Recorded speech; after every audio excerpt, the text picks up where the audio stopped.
TikTok, time to rock. Good evening, good morning, good afternoon to everyone who's watching from all over the world. I'm your friendly neighborhood philosopher, David Wood, and with me now is an ex-Muslim atheist, Harris Sultan. How you doing, Harris? I'm very good, David. How you doing? How's it going? And I've seen you around before. I've seen, your videos popping up and so on, but I also saw recently with all of the stuff that was happening with, Mohammed Hijab and Ali Dawah and all these guys that your name kept popping up. Your name kept popping up. Yeah. They were blasting you too. And so I thought, wait a moment, if they're mad at him, if they're mad at him, maybe we should talk here. And so here we Yeah, are. yeah. If they're mad at me, then I must be one of the good guys. I must be one of the smarter guys. I mean, if people like Ali Dawah can go mad at you, or if they can disagree with you, no matter what that is, you should feel quite satisfied that you're on the good side. Because if Ali Dawah agrees with you, that's when it's these are signs to worry about.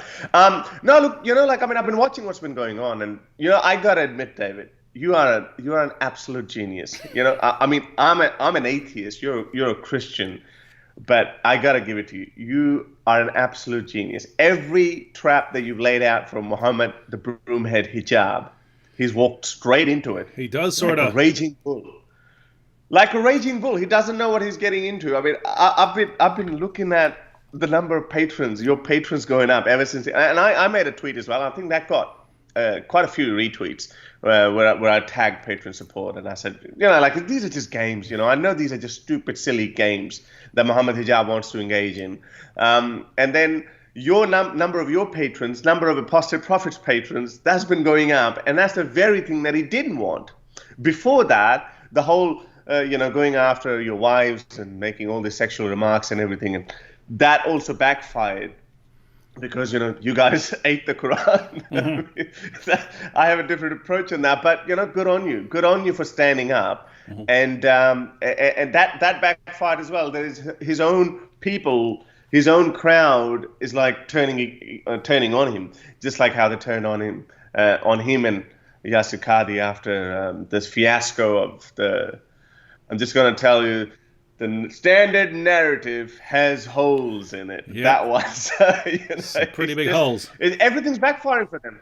Yeah. It's everything's backfiring, and AP ended up getting something like 1.2 million views, and majority of them are showing dislikes. That shows that he's gained a lot of audience. Mm-hmm. Now these people even 20% of these people, they're going to say, okay, what is this guy talking about? What's his problem? We're going to check him out. And they're going to look him up. And they'll be like, yeah, okay, I didn't know that. And, David, I've been focusing more on my Urdu channel for my Pakistani audience. I got 2.5 million views in the month of August. Wow. Some gazillion number of hours. On your Urdu channel? On my Urdu channel, I got Wow. 2.5 million views. That's a lot. Last month. Yeah, that is quite a lot. And I think 700,000 came from Pakistan. Majority of them are from India, but again, you've got Muslims in India as well. But most of the people, first of all, people from Pakistan, they're too afraid to engage. They don't hit like, and they don't leave comments. But if I'm getting that many views from Pakistan, my like and dislike, something is not adding up. People are liking the content because I get no exaggeration. I get over 1,000 messages on my Facebook, Instagram, Messenger, and all that, mostly from Pakistan. People are scared to talk about it, but they're watching. Yeah. They're consuming this. So when they're going to see someone, a big star like you or Apostate Prophet, and again, I knew that this was always going to be the problem with Pakistani people, that they can't, obviously, English is not the first language, so they're not going to be watching it. But still, it's still simple enough that people are drawn to it. It's one of the silliest, it's one of the craziest jokes that's been told to people, that's been sold to people, and it's just been surviving for so long. I just don't. I mean, out of sheer ignorance, I think that's or authoritarianism. That's the only thing. I mean, if people are scared. The first thing I tell people when they tell me that, oh, you're just doing it for fame, you're just doing it for money. I'm like, okay, let's see, just pretend pretend to be an ex-Muslim. Just go to your parents and say you've left Islam. See what happens. Let's see, how you would feel, and then you would know, you'd be scared, you wouldn't want to do it. Then what we're doing, it requires an incredible amount of courage. Yeah, and I've noticed that even though they call me, what did they call me? This was from Fareed, but then Mohammed Hijab retweeted it, so I can count that as affirmation. They call me the world's most infamous Islamophobe. It was funny because they said they were blasting Mufti Abu Layth, and they said, "You said you don't have a problem with the world's most infamous Islamophobe," and I was like, "Oh, cool. Who is it? I want to see." And I clicked, and he was talking about me. So I was like, "Okay, so I'm the world's most infamous Islamophobe." But here's what's interesting: the ex-Muslims catch it worse than I do. In other words, they tend to, I do the sort of same thing that the apostate prophet does. We both post videos, criticizing Muhammad and his teachings and so on, but they come at him much more harshly. And I just think it's that ex-Muslim factor that just drives them up a wall. They really, really don't like that. And so it's I think it's interesting that I can be, I can have my history of, making Islamicize me and Muhammad's boom boom room and now eating the Quran, and they'll actually get more upset more quickly at an ex-Muslim. And so nada, I can't anticipate that it's a fun life. Go ahead. No, go ahead. You hear me? Yeah, this actually works. People initially think that, okay, you're going that far, but any type of criticism, any kind of attention you get over over criticizing any ideology, because if people are emotionally attached to that ideology, they're drawn to it. They want to see that. What the hell? I thought my Islam is perfect. I thought Prophet Muhammad is the greatest example of mankind. What is this guy saying? And then here you are discussing his sex slaves, discussing all the terrible things that he did in his life, and people are like, I didn't hear about this. And a part of my show, the way I do it, and that's why my engagement is so high, that I actually take random calls, sort of like an atheist experience. I take random calls from ordinary people, and ordinary people, they're not as trained in debating, but they don't also know as much as someone like me would know about Islam. And I just throw a random fact in front of them, and so many times they get stumped. They're like, "No, that's not." Then I said, "Do you believe in Sahih Bukhari?" Yes, I believe in Sahih Bukhari. And you show it to them, and they're like, "Okay, but I'll get back." So my point is that these people are watching. So whatever we're doing, I'm not sure if you're familiar with the latest study that's been done in Iran. 50%, half the Iranians have left Islam. I think the number is something like 68 or 69% people who do believe in a God. Can you hear me? I saw was it Pew Research that put out a study a while back, and then I know that Armin Navabi was talking about that recently. I didn't see it because I think he was speaking a different language, but I remember seeing people passing around a Pew Research study on the number of people in Iran, and I saw similar numbers even before the rise of ISIS. I saw similar studies about Iraq, that after seeing all the things that had been happening, the younger generation especially was just growing up with nothing but contempt for just religion in general, thinking this is what it does to the world. And so it looks like similar things happening in Iran. And wow, for a religion that we're constantly told is about to take over the world, it's not looking good from on the inside there.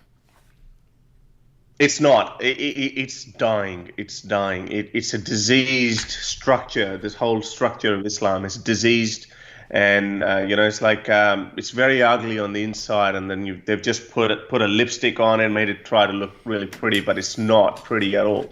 And people are waking up to it. It's very, as I always say it, that it's very difficult to sell flying donkeys and splitting moon, all these kind of stories in the 21st century to young kids. I mean, even if these kids go to ordinary schools where they are traditionally sheltered from critical thinking, they still have social media. They're still going to look up David Wood. What is he saying? What is this guy talking about? Yep. The one thing that I wanted to mention, that people like how Mohammed Hijab is like, he pretends to look like a very smart person, but he's a dumb brute. Everything that he's done has actually backfired so far. But I was thinking, and I said that some people were criticizing you as well from ex-Muslim community for eating the Quran, and I was saying that for someone like David Wood, who's the world's infamous Islamophobe, I think I used something like the world's worst Islamophobe. Someone like him who's been doing it for what, 12, 13 years you've been doing this? Mm-hmm. And after 12, 13 years, today, just recently, he ate the Quran. What was stopping him from doing this all these years ago? I mean, he could have done it. Like, we know, everyone knows now that if you want to piss off a group of Muslims, if you have an anti-Muslim immigration policy or something, all you got to do is just go to the biggest square in your city and then burn the Quran. Job's mm-hmm. done. Let the Muslims do the rest of the work for us. Mm-hmm. They will burn the city. They will turn things upside down. And the politicians will be like, oh, shit, what do we do now? That's what's going to happen. We know that, but still, majority of people don't do it. Yeah. But for David Wood to do it after 12, 13 years, just imagine how much this broomhead guy, this golden shower hijab, how much he has poisoned the discourse.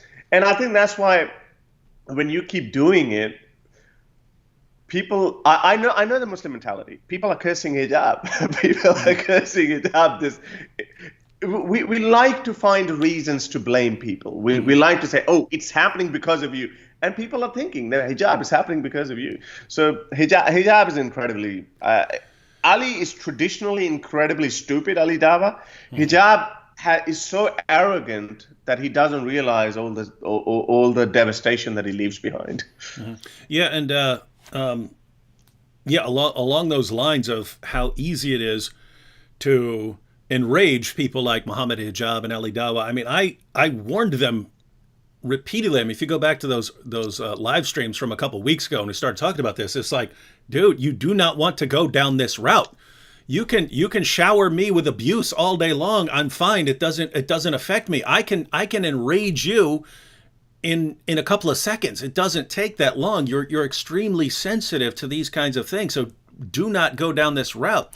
And I really think that they've just seen over the past couple of decades so much that, I mean, the more terrorist attacks we have, the more everyone praises Islam. Even after grooming gangs, everything else, the more people praise Islam, no matter what people do. And I think it's become ingrained in their minds that these people will back down. If you just keep pushing, they just keep backing down. And so I think Hijab got to a point where he said, you know what? I'm just going to go after everyone. I'm going to start a war with everyone's wives and watch all of these dudes back down. And you just wonder, man. I mean, how do you not realize, laying aside the issue of whether it's right or wrong, right? Even if you thought it was perfectly okay, is this something smart to do, right? I mean, if I'm just thinking, because if I were a Muslim, it would, and I realize that in a lot of places in the UK and the United States and Canada, Muslims are still massively outnumbered, and therefore it's in my best interest and the best interest of my community to get along with everyone else as much as possible. And if people are going to criticize my prophet or criticize my book, well, guess what? My book and my prophet call for your violent subjugation, so I guess I can't, there's nothing I can do about it, really. And you'd think that would be in their minds. Yes, they're going to, people are going to criticize me, but my goal should be to get along with people as much as possible and to say, hey, even though you're going to criticize, as long as we don't get violent, then that's okay. And that would be pretty similar to Muhammad when he was in Mecca. people are making fun of him. People are calling him stupid. People are calling him names and so on. But he's saying, hey, to you be your religion and to me be my religion. He understood that's in the best interest of a community that's completely outnumbered by non-Muslims. So you would expect them to get that, but you got these young guys, these young, the Ali Dawahs and the Mohammed Hijabs who are just no, I'll just start it up with everyone, and you'll see the power of Islam, and then it doesn't work. It doesn't work, and they can't figure out why is everything going wrong here, and I don't. Why is this backfiring? Why are people lashing back when I started attacking all their wives? I don't get it. What? Yeah, I mean. Yeah, I don't know what goes through the heads. It's I can really imagine, as I said, Ali Dawah comes across as an incredibly stupid person. But Mohammed Hijab, I think Mohammed Hijab could be smart, but his head is stuck so far back up his backside that he just can't. He's a raging bull. He just can't see. He can't think clearly. And then it backfired on him again. Like how embarrassing it is. You adopt a strategy. I'm going to go after their wives. Let's see how they back down. And then he brings his own religion into disrepute by bringing Abu Bakr's Rawaya, that how he swore at someone, so and so. And then he backed down, minced his words, backed down and said, look, Islam doesn't advocate it. My behavior was out of relentlessness. and he ended up getting sacked from, but some people tell me Sapiens and Ira, they're all the same, but it doesn't matter. Who cares? I've never watched them. But anyway, enough talking about these idiots. Yeah, and as far as as far as Ali Dawah, because we talked about hijab, but yeah, Ali Dawah. The amazing thing here is these guys, both of these guys. And to be clear, everyone, I just want to be clear a million times, not talking about all Muslims here. I've had Muslim friends. I was friend with Nabil and his friends back when he was a Muslim. Totally trusted Nabil. I would have trusted Nabil with my life, even when he was a Muslim. So this isn't. I'm not talking about Muslims in general here, but with these particular kinds of guys, the Ali Dawahs and the Mohammed Hijabs. They constantly lie. They constantly twist things, and so it's a situation where you obviously have no problem lying to us, and yet you're going to tell the truth about you wanting to kill apostates. Of all the things you decide to lay out there. Yep, my plan is to kill you guys. We're going to have you guys executed. Of all the things you decide not to lie about, of all the things you decide to finally tell the truth about, you pick that one. That's amazing. It's like it reminds me of Mufti Abu Layth when he was making fun of Yasser Qadi for the holes in the narrative. And he's cracking up, and he says, for decades, this guy tries to avoid controversy. No, I don't want to talk about the hijab, too controversial. I don't want to talk about that, too controversial. I don't want to talk about music, too controversial. And he says, the first controversy that you want to step in is the preservation of the Quran. The preservation of the Quran. That's how I feel like Ali Dawah is. Like, Ali Dawah, you're going to spend all of these years lying about everything, and the two things you're going to come out on is, it's okay to have sex with a 9-year-old girl, and we're going to kill apostates. Those are the things you decide, nope, I'm going to tell the truth about these things. It's just amazing. You just wonder, I mean, gosh, and going back to what we were talking about earlier, as far as, responding to these kinds of guys, there are weirdos that can be associated with any position, and they're, people on the fringe. So like in Christianity, we have like the Westboro Baptist Church. These guys go around like protesting funerals, and they have signs saying God hates it. Yeah, God hates these groups and stuff like that. And so, but I've never met someone who likes these guys, right? So they're out on the fringe, and we understand, hey, this is the United States. You're actually allowed to say things, but no one agrees with you, so you don't really have influence.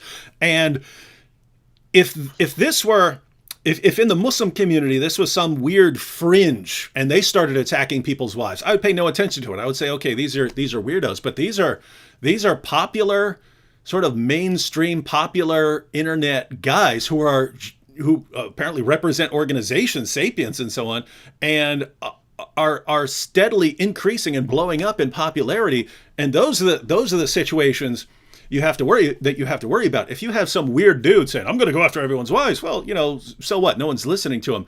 But when the popular guys in whatever it is, if it were atheism or Christianity or Islam, when that type of person who has a big following and can influence tons of people says, you know what, here's a new strategy. We're going to start heaping abuse filled with language of rape and torture on women.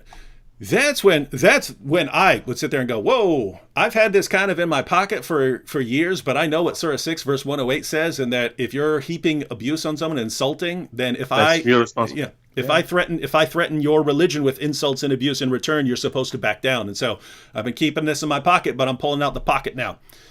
Yeah, look, it's funny that you said that you only have Westboro Baptist Church, and we've seen plenty of those examples, and you're right. Their followers probably wouldn't even be more than 1,000 in a country as large as the United States. But on the other hand, let me tell you something. You're seeing this Mohammed Hijab and Ali Dawah guys because they are English-speaking Western Muslim apologists. There's a real cleric, so-called scholar of Islam, in Pakistan. When my Urdu channel was gaining popularity, he came after me. He couldn't. I just slapped him around and made fun of him, and I just so the standard arguments against the wife beating verse and sex slavery and all that. They're like, oh, how can you say this? Because they have presented a totally different narrative to the world. Mm-hmm. But anyway, so he went away. Now guess what he does? Now that guy's got 250,000 subscribers or something on his Urdu channel, and first thing he does, he finds out the photos of my mother, who's a Muslim, and I've made it clear to everyone, and makes a whole 1 hour stream, goes through a Facebook profile, goes through a photo, clearly dog whistling. He's not swearing at her, but he's clearly dog whistling. This is his mother's name. This is where she lives in Australia and all that. But and he made a whole post about it. And then I knew what would happen after that. And then his crowd was just photoshopping my mother, and they were abusing and cursing her and all that. And I'm like, what have I got my mum into? Like that poor woman. She's probably praying right now because she prays 5 times a day. But that's the character of these people. They know that it's a false narrative. They lie to people. They tell people, oh, atheists, they don't even love their parents. They don't even care about that. But they know that we do. And that's why they come after our loved ones. So at that time, I felt exactly like you. I thought, how am I going to teach him? Because, at that time, it's personal. At that time, you don't care about your rules and morals. And you said, throw everything under the bus. You're coming after my family. If you're in front of me, I don't know what I would do, but it's personal. So I thought, okay, one of my another fellow YouTubers, one of my supporters, he said, okay, Harris, we're going to threaten to, pee on the Quran and desecrate the Quran or something. I said, but then I thought, you know what? Go ahead. I'm not going to stop you. He's dog whistling people to hunt my family down and, doing all these kind of things. But again, my point is, it's coming from a cleric. From a scholar. Now, Hijab is okay. He acts like a juvenile bully, but this is also coming from cleric. They know that if they openly curse or swear at people's wives and mothers, it might not be a good image. But they dog whistle all the time. There's so many other examples where they dog whistle. They deliberately give out information, and they know the rest of the work will be done by the people. So this is these are the low blow tactics that these people have, and they have no shame.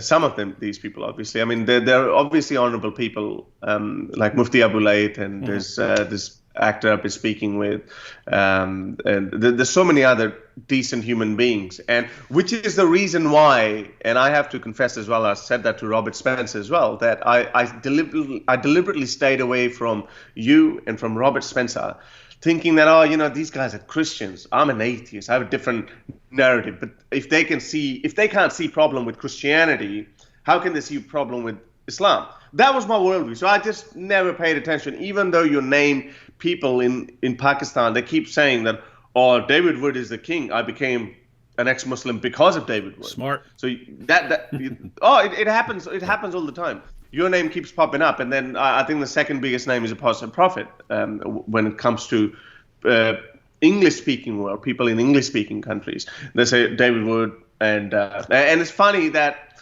that you're also just critiquing Islam at the same time. You're not preaching your Christianity. So these people, I'm going to say, you're not turning these Muslims into ex-Muslim Christians. You're turning them into ex-Muslim atheists. It's just bizarre. But well done. No, I've been noticing that for a long time, that there are basically two directions. I've occasionally seen another direction, but you've got these guys, and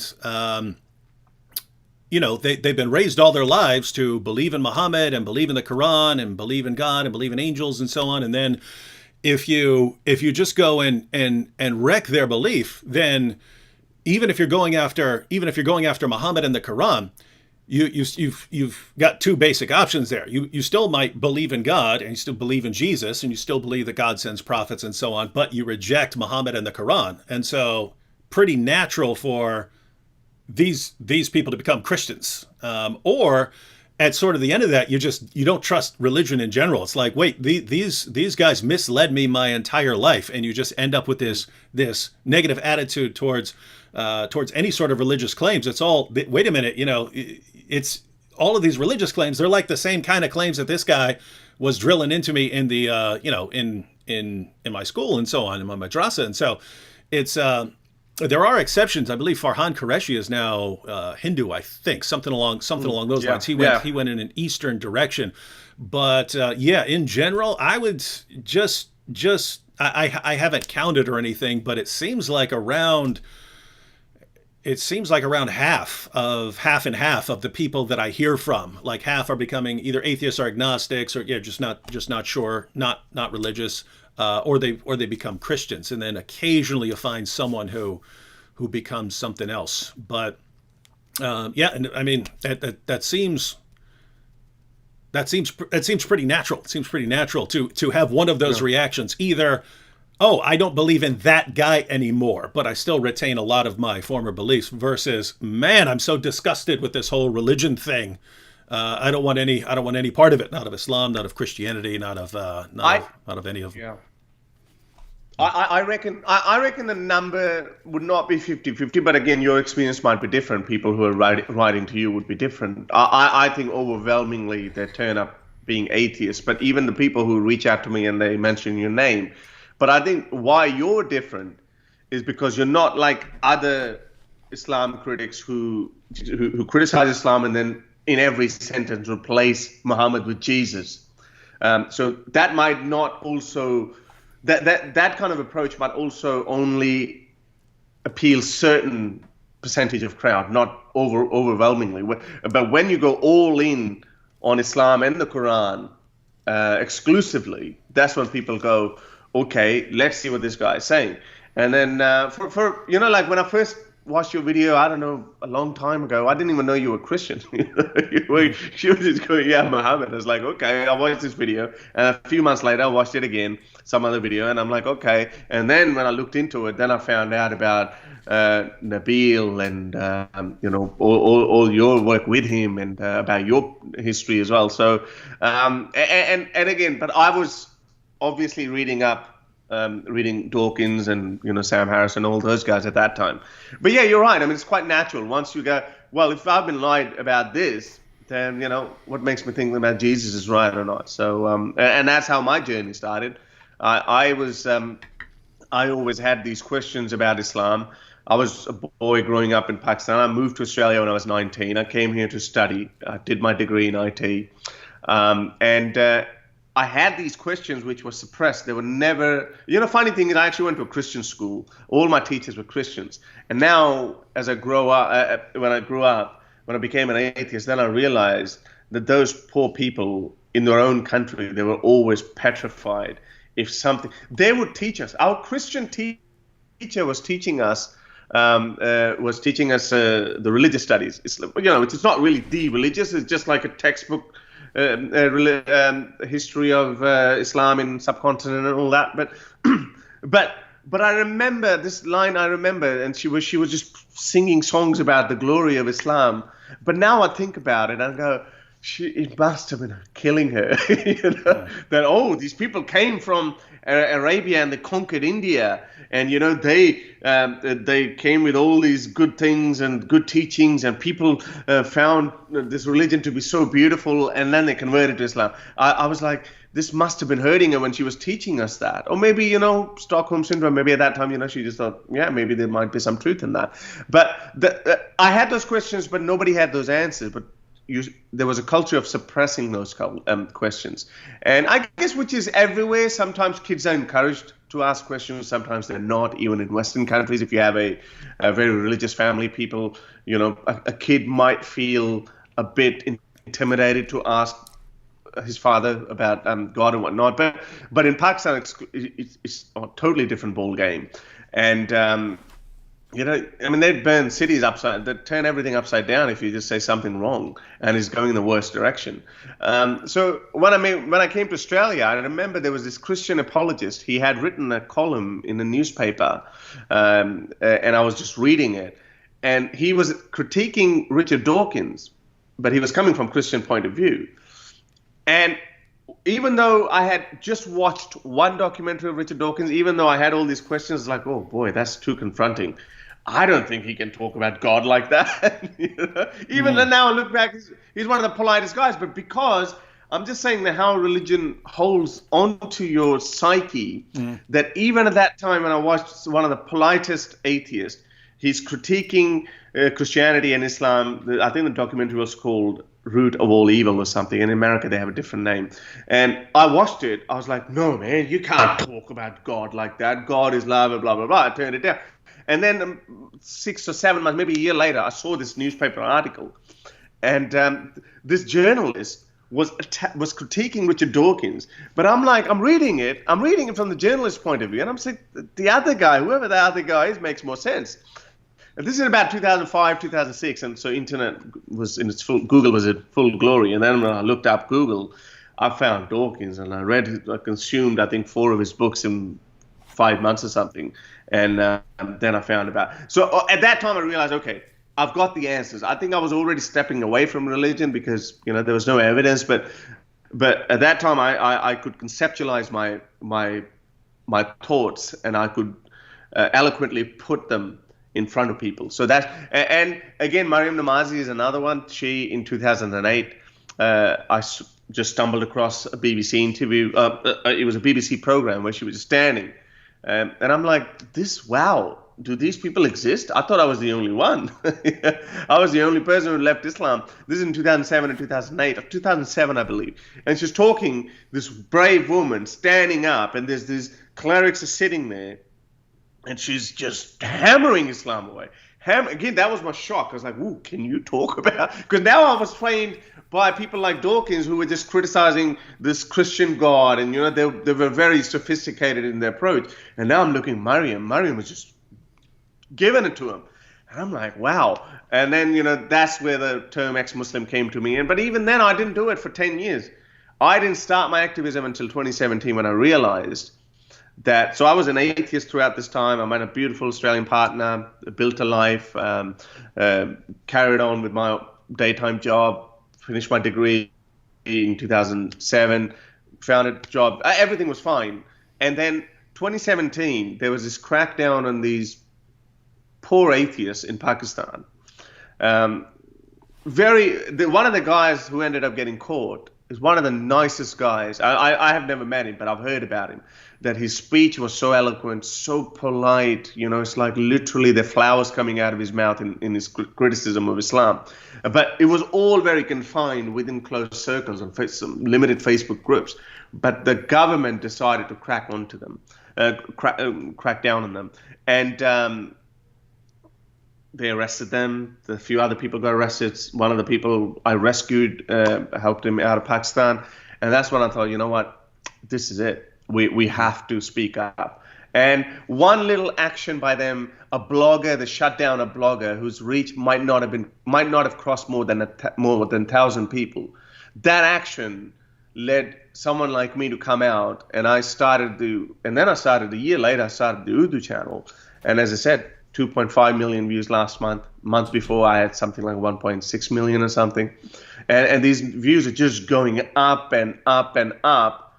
And not only just that, I'm just one guy, but ever since I started my channel in Urdu, I think there are 4 more channels in Urdu that are producing quality content out there, different approach. There's some ex-Muslims who don't like my approach, but then they go to this other guy, Ghalib Kamal, and there's another one called Spartacus. So people like different people. We know that this is human nature, but at the end of the day, what we're doing, we're all going after Islam, and it's the biggest virus in Pakistan. Yeah, I do get questions like that, like, David, why are you friends with the apostate prophet? And Abdullah Samir, and why do you have these atheists on here? It's never crossed my mind that if I disagree with you on one thing, therefore, I have to disagree with you on everything. Like if you, me, and a Muslim were in a room, and the question was, does God exist? I would agree with the Muslim. I'd have some differences on that view, but it would be kind of, we believe in a creator, and you don't. If the topic were, is Muhammad a prophet, something like that, then, it'd be you and me, and he's the odd man out. But when it comes to this particular issue, I mean, if there's anything that should unite various groups, it should be, hey, one thing we all agree on. We all agree, whatever else happens, we do not want to be controlled by that over there. We do not want to be controlled by that over there. We see that leads to bad things wherever it goes. And it's I look at it as kind of it's weird because it's on a more foundational issue. I mean, it's more foundational issue than other things. Whereas, hey, if you and I disagree on this and this and this and this and this and that, well, it's fine to have those disagreements. We're still allowed to talk to them and so on. Whereas if you have something else that then undermines your ability to even have disagreement, or undermine your ability to even discuss or voice your disagreements, that's on a different level. On this level right here that we're on, we can have all kinds of disagreements, and we're fine, and we can respect each other and so on. When the claim is something that undermines our ability to even do that, then that I can have no respect for that. And yeah, and so that's part of why I end up continuing to go after Islam. Yeah, and then go ahead. I remember the point which I missed on, which I missed earlier on. So I purposefully stayed away from you and Robert Spencer. And when I spoke to him on my channel, I said the same thing. And the reason was, okay, so these guys are Christians, I'm an atheist. When did that become, like competition like that? Fair enough. I mean, as you said, we can disagree on so many things, but then I realized that I am trying so hard, my whole movement, so to speak, as far as I'm concerned, is to reach out to Muslims. And any Muslim cleric, even a third-grade Muslim cleric who knows nothing about anything, I will engage with him in a conversation. Then why would I not engage in a conversation with people like you? I mean, you guys are so nice, and you wouldn't wish anything bad on me. But these guys, people who would even wish death upon me, I'd be like, okay, let's have a chat. So, that's when I realized there was a massive flaw in my own approach. So I thought, okay, I need to speak with, I don't care whether they're Christians or Hindus or whatnot, but as long as we can just have a dialogue, that's the only thing. You and I are not talking. I don't know how many people are watching or whatnot. Right now, I'm in my room. It feels like, okay, I'm just talking to one person. Mm-hmm. But we never know how many people end up watching that and how many lives you end up touching and changing. So it just doesn't matter who it is. I mean, I would speak with anyone, unless, of course, someone who belongs to ISIS or... Actually, you know what? I wouldn't even... Mohammed Hijab is such a bully. This is one reservation I have with you and AP, that why do you guys treat Muhammad? And I know we're going back to him, but I just wanted to say it, that why you guys treat Muhammad Hijab as some sort of an intellectual equal? Because this guy has no interest in that. He's actually a bully. He wants to act big. I'm a big gorilla, and So what he should only be laughed at, mocked fun at. That's the only thing you should be doing with him, or at least that's what I would be. I mean, there's no point in answering to his arguments or giving him counter arguments, because the guy is not interested in that. He wants to appeal to a certain crowd. He wants to appear tough. And when in one of his own little, I saw one of the tweets where he made a video on you. He said, "Oh, when I beat you," and this is another new freaking phenomena that they just, whether you win or lose, just start pumping your chest and say, "I won." So when I beat you, I was only 26 years old. And then I realized, that was only a couple of years ago. So he's not even 30 yet. No wonder he acts like a juvenile brat, because this guy hasn't matured enough. And I don't know, I think you said in one of your videos that when you look back or not, but anyway, but I do think that when he looks back, when he's in his 30s, when he's calmed down a little bit, he would look back and he would be cringing. Because we've all done some things in our youth. We look back and we're like, oh, I wish I hadn't done that. I wish nobody knows about this. But he's the difference between us and him is us might be in private, we're in front of some friend, we might have said a silly joke or something or not. He's done it in front of the world. He's going to look back and his own, and I'm sure, when IRA or whatever that organization is, when they made him, put out this tweet that Islam's got nothing to do with it, my conduct was inappropriate, blah, blah, blah. Actually, no, he didn't say my conduct was inappropriate. He just said something along the line that I'd been going at it. It was out of my relentless and whatever. So that tweet, someone must have made him put that tweet out. But imagine those people, what they had to go through, but they would have told him, hey, Hijab, bro, calm down, man. This is not a this is not a good picture of us. It doesn't look good on us. But imagine him having to swallow his pride and like, okay, all right, I'll do it, but just once, but on my terms, You can imagine what would be going through his head, what kind of an arrogant little, arrogant person he is. But it's all gonna look very bad on you, Hijab. Well, even distant future. Just through a few years into the future, you'll be looking back and you'd be pretty embarrassed of yourself. Well, it's not going to be years down the road. Yeah, I mean, he might look back, years down the road and be embarrassed, but he's going to have to start swallowing his pride pretty soon here, because I'm going to make him. I know the steps I'm willing to take on this Quran, and I know if he doesn't want to, the other Muslims will make him eventually take those tweets down and apologize. But on the issue of why pay attention to Mohammed Hijab, this goes back, and I've talked about this on live streams before.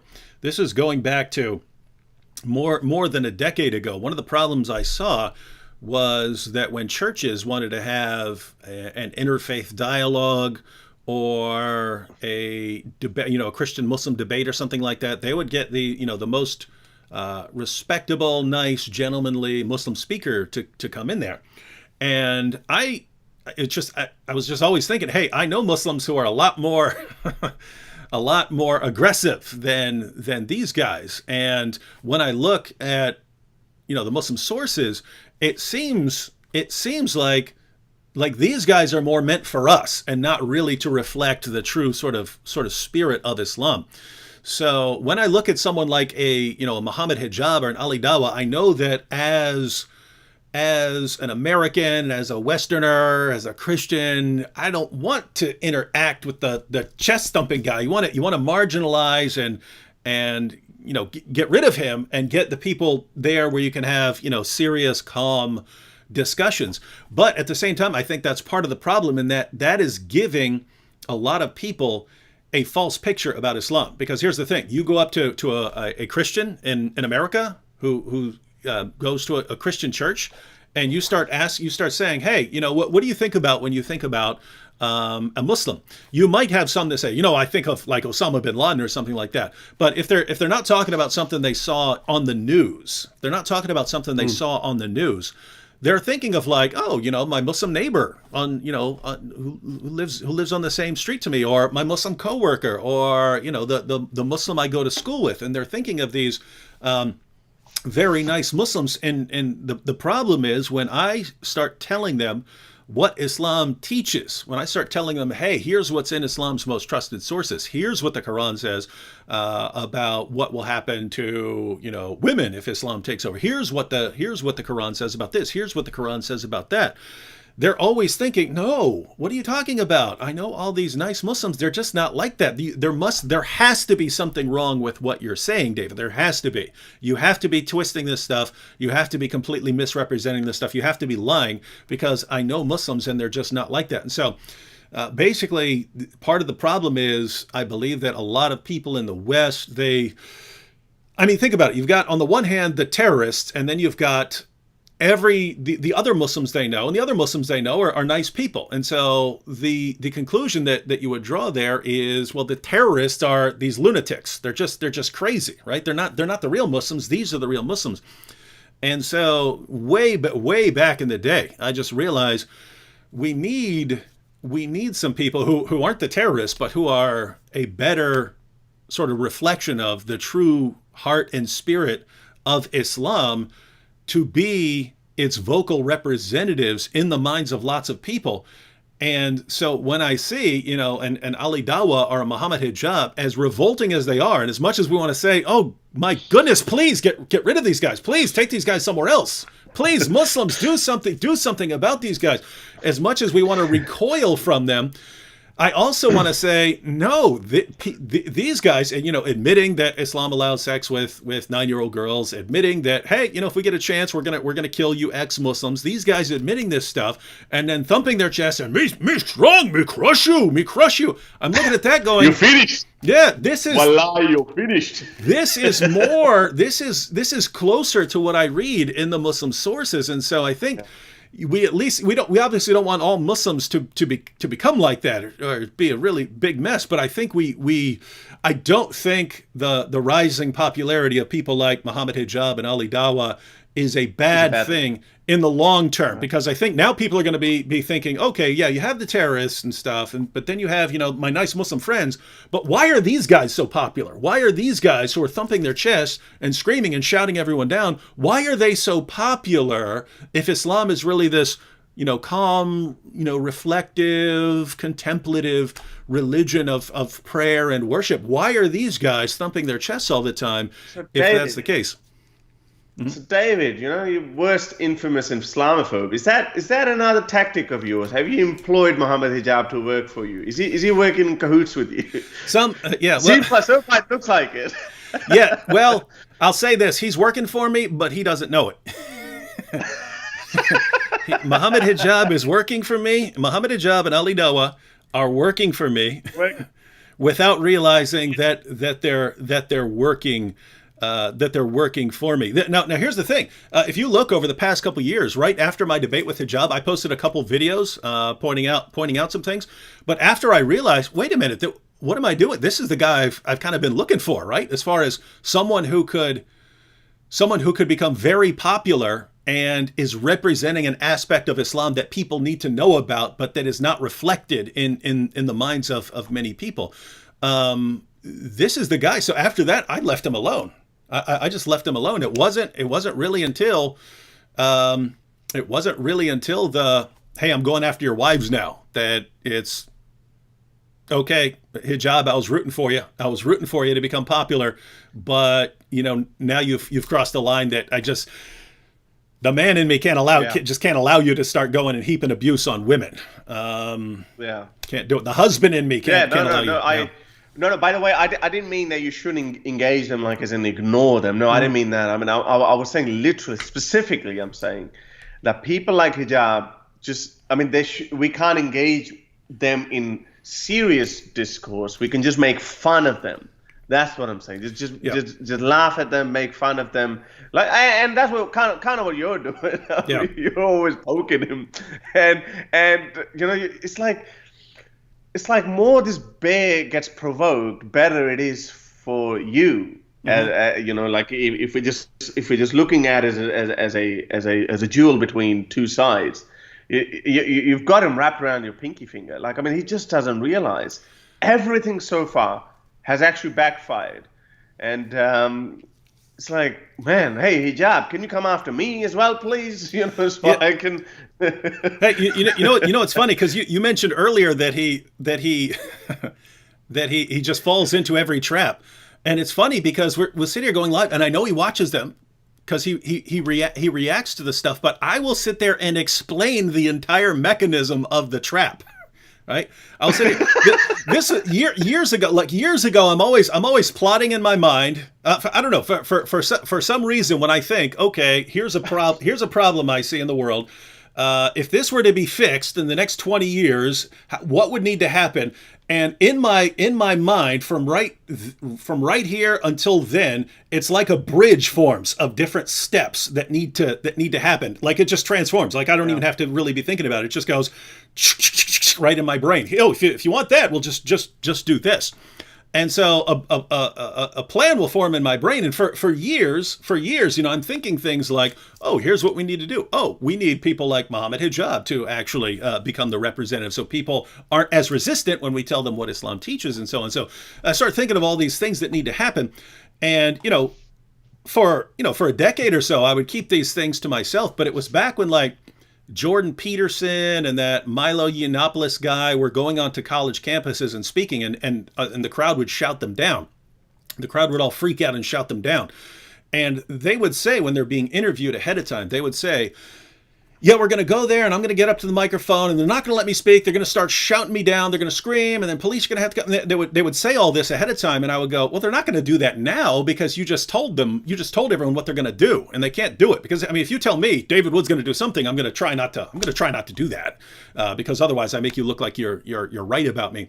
But they would go in there and then the crowd would do exactly what they said, right down to the letter. And I started realizing it doesn't matter if you tell them what you're going to do. That's what they're going to do because they don't know anything else. They don't understand. They have one methodology, right? Which is to try and shout you down. So that's with, the sort of college campuses and things that were going on over here. But then I was thinking, people like, Mohammed Hijab and Ali Dawah and these guys, the more aggressive types, they only have 2 or 3 things they can do. So, I mean, just notice this recent situation, right? I tell Mohammed Hijab, take down the tweets and we're done. The desecration stop. I won't do anything to your book anymore. But if you keep it up, I'm going to keep escalating. And then he tries literally everything else he could possibly try. Oh, I'll get other Christians to condemn him. Oh, I'll challenge him to a fight. Oh, I'll get him demonetized. And none of this is working. None of it's working. When I told him exactly what would work. And then if you look at all these guys right now, I mean, people are desecrating the Quran. I mean, I would say obviously, if you're a Muslim and you're sitting back and watching this, and you see Armin and AP, starting, desecrate the Quran hashtag and calling for, obviously, if you're a Muslim, you should be saying, whoa, guys, hey, let's calm down.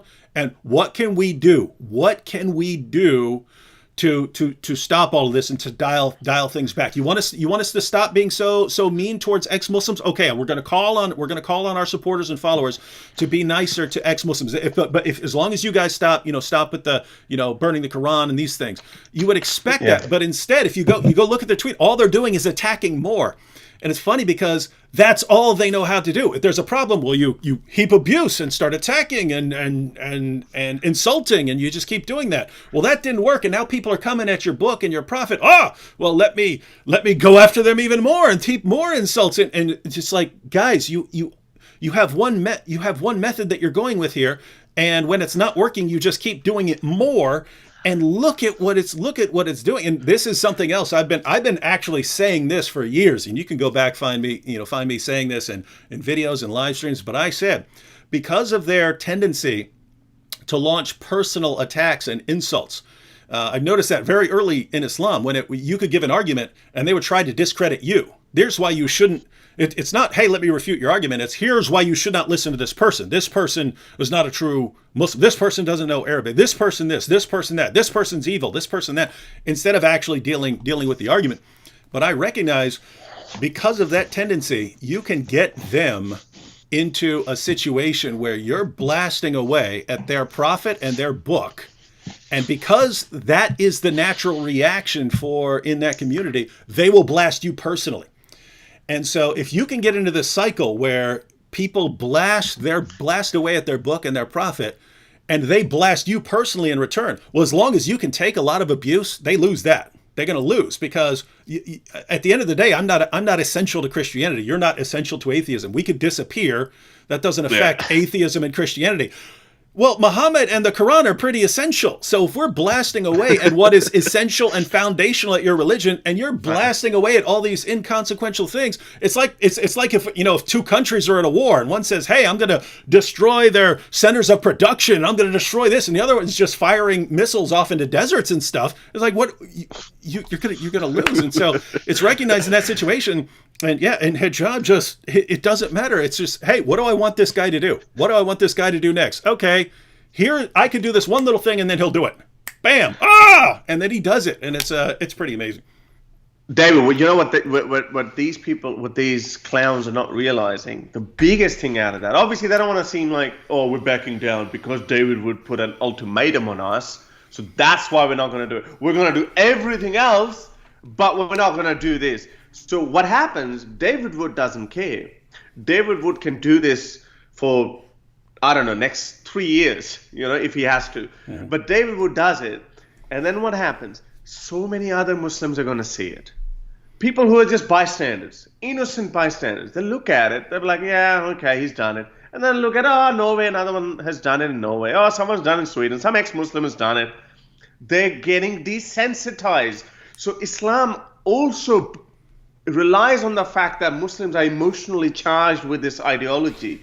And now what they're not helping is that they're helping us, or probably more so people like you, brave people like you and Armin, disconnect this emotional connection between Quran, Islam, Muhammad, and Muslims.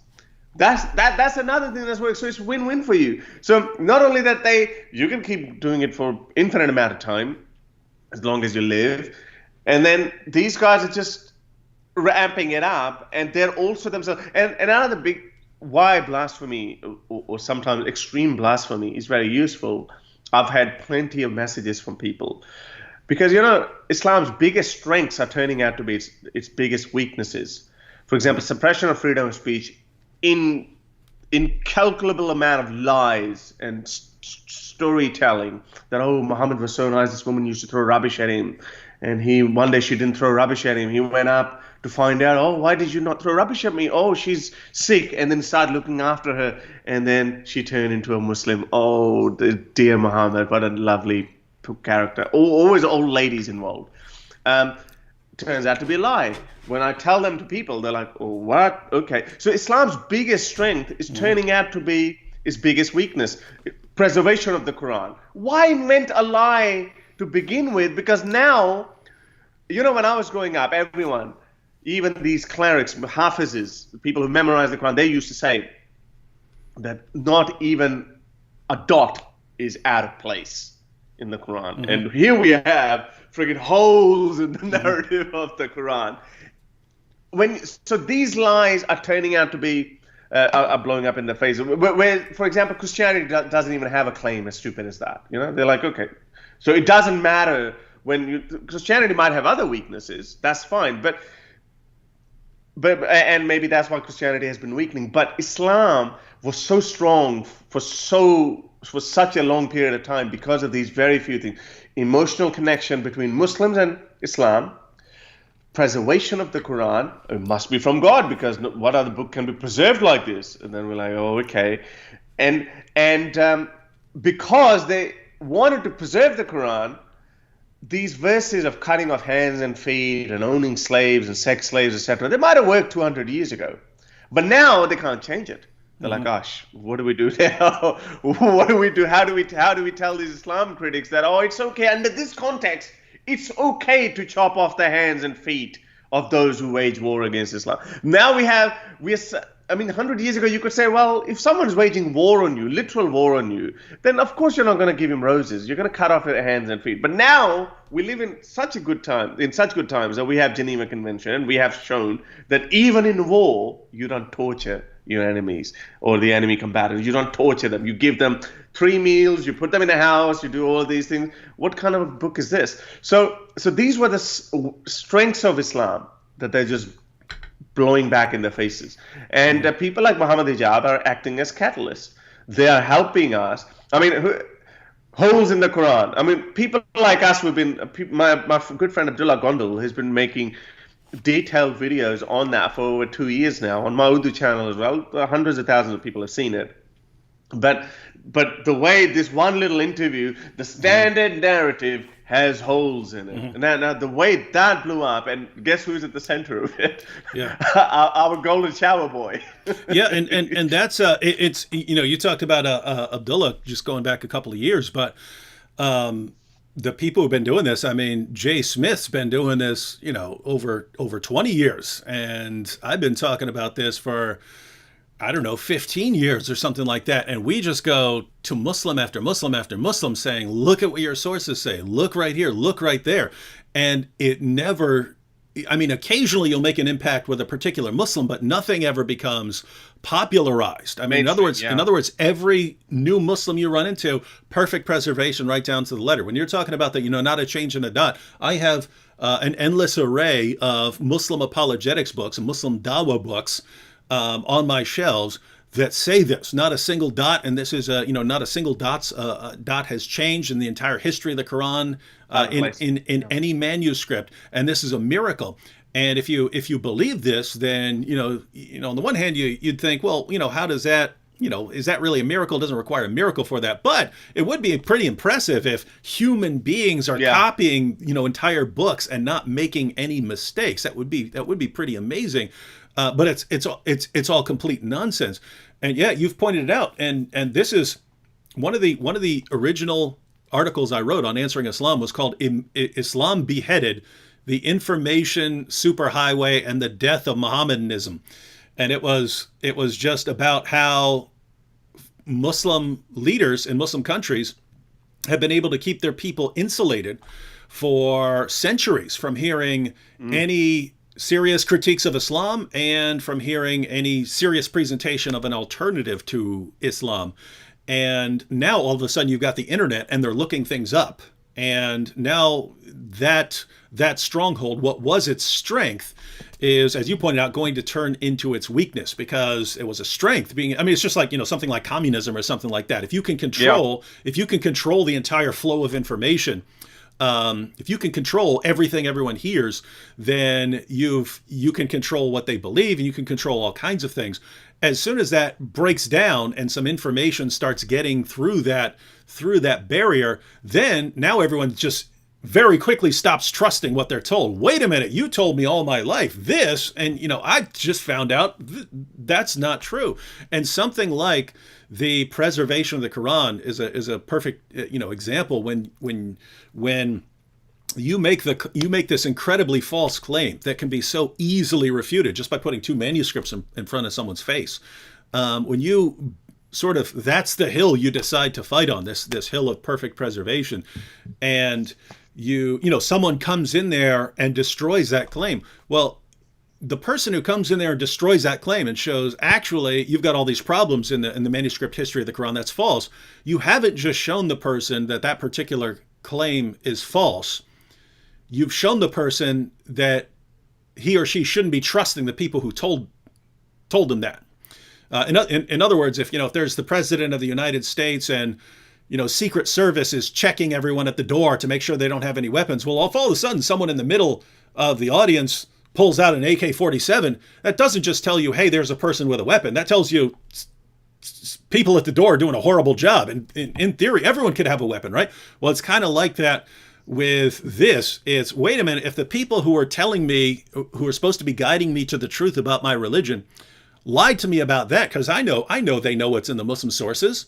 The Muslim sources are filled with these, entire chapters coming up missing and so on. If the Muslim sources say all that kinds of stuff, and then they were lying to me, it's not just, hey, now that that belief in perfect preservation is under investigation. It's all of everything those people told me is under investigation. And that's why people are leaving Islam.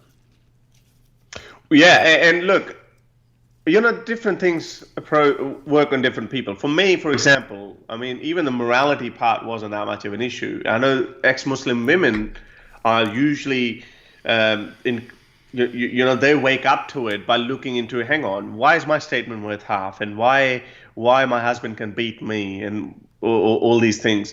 So, but as a Muslim boy, especially when you're 17, 16, 18, it doesn't matter, like, I mean, at least you're at the top. You can have 4 wives and unlimited number of sex slaves if you wanted to, or if you could. So you're not at a disadvantage. So different things approach differently. And this preservation of the Quran should never really appeal to me, because as you said, I even literally give this challenge to people who call in my show, that what's so special about it? Okay, it's very impressive. If not even a dot has changed in the last 1400 years, that would be impressive. It still doesn't require a miracle, but very impressive, because early on it became a part of your faith that you have to memorize the verses. So because it's a part of your faith, then fair enough, you can preserve it, but still it's likely that someone might have made a mistake in copying it someplace. That's what you would assume. And if that hasn't happened, then very impressive, well done. But it gets worse when you do see mistakes. Then you're like, oh, okay, so then there's definitely nothing special about your book.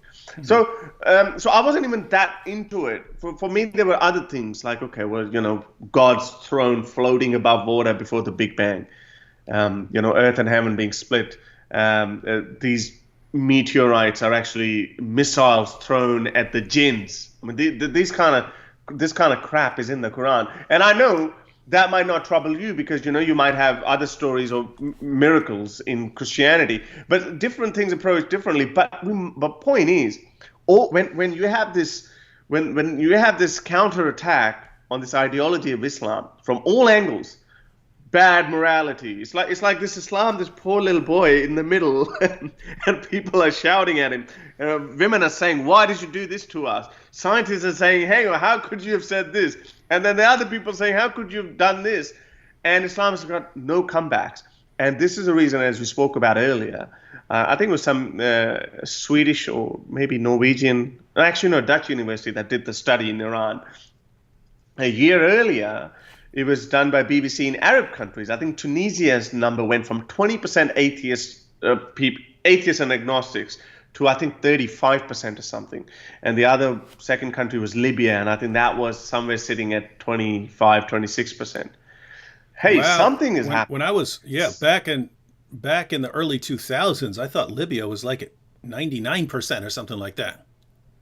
Yeah, that's because of Gaddafi was, these guys, see, that's another thing. These guys don't allow actual polling. People are saying that in Saudi Arabia, atheism has gone through the roof. Saudi Arabia is the most authoritarian country when it comes to religion, and probably politics as well. It's the most authoritarian. You can't even ask these questions there. Countries like Pakistan and Malaysia are a little bit different. Yes, they are very conservative and very... but the state itself is not as aggressive as Iran or Saudi Arabia. That's why Islam is crumbling even faster in those authoritarian countries. But Pakistan has 220 million people, 200 million are Muslims, and now they're just becoming more and more radicalized. Now they've just started passing laws against Shias, which make up about 15% of the population. What's going to happen? Where are they going to go? They're just going to keep fighting with each other, and people are going to, because human nature is we demand, our existence demands peace. We don't want to be in a conflict all the time. And that's why when enough blood is going to be shed, what they're doing, they're literally killing each other. Now a Muslim is killing another Muslim over blasphemy. Now, to them, see, in other countries, Arab countries, they don't take blasphemy as seriously as they take apostasy seriously. Mm-hmm. In Pakistan, it's reversed. They don't take apostasy as seriously. They say, well, if you're ex-Muslim, go, we don't care, but don't you dare say anything about our prophet. That's where they go. So over there, you literally get killed.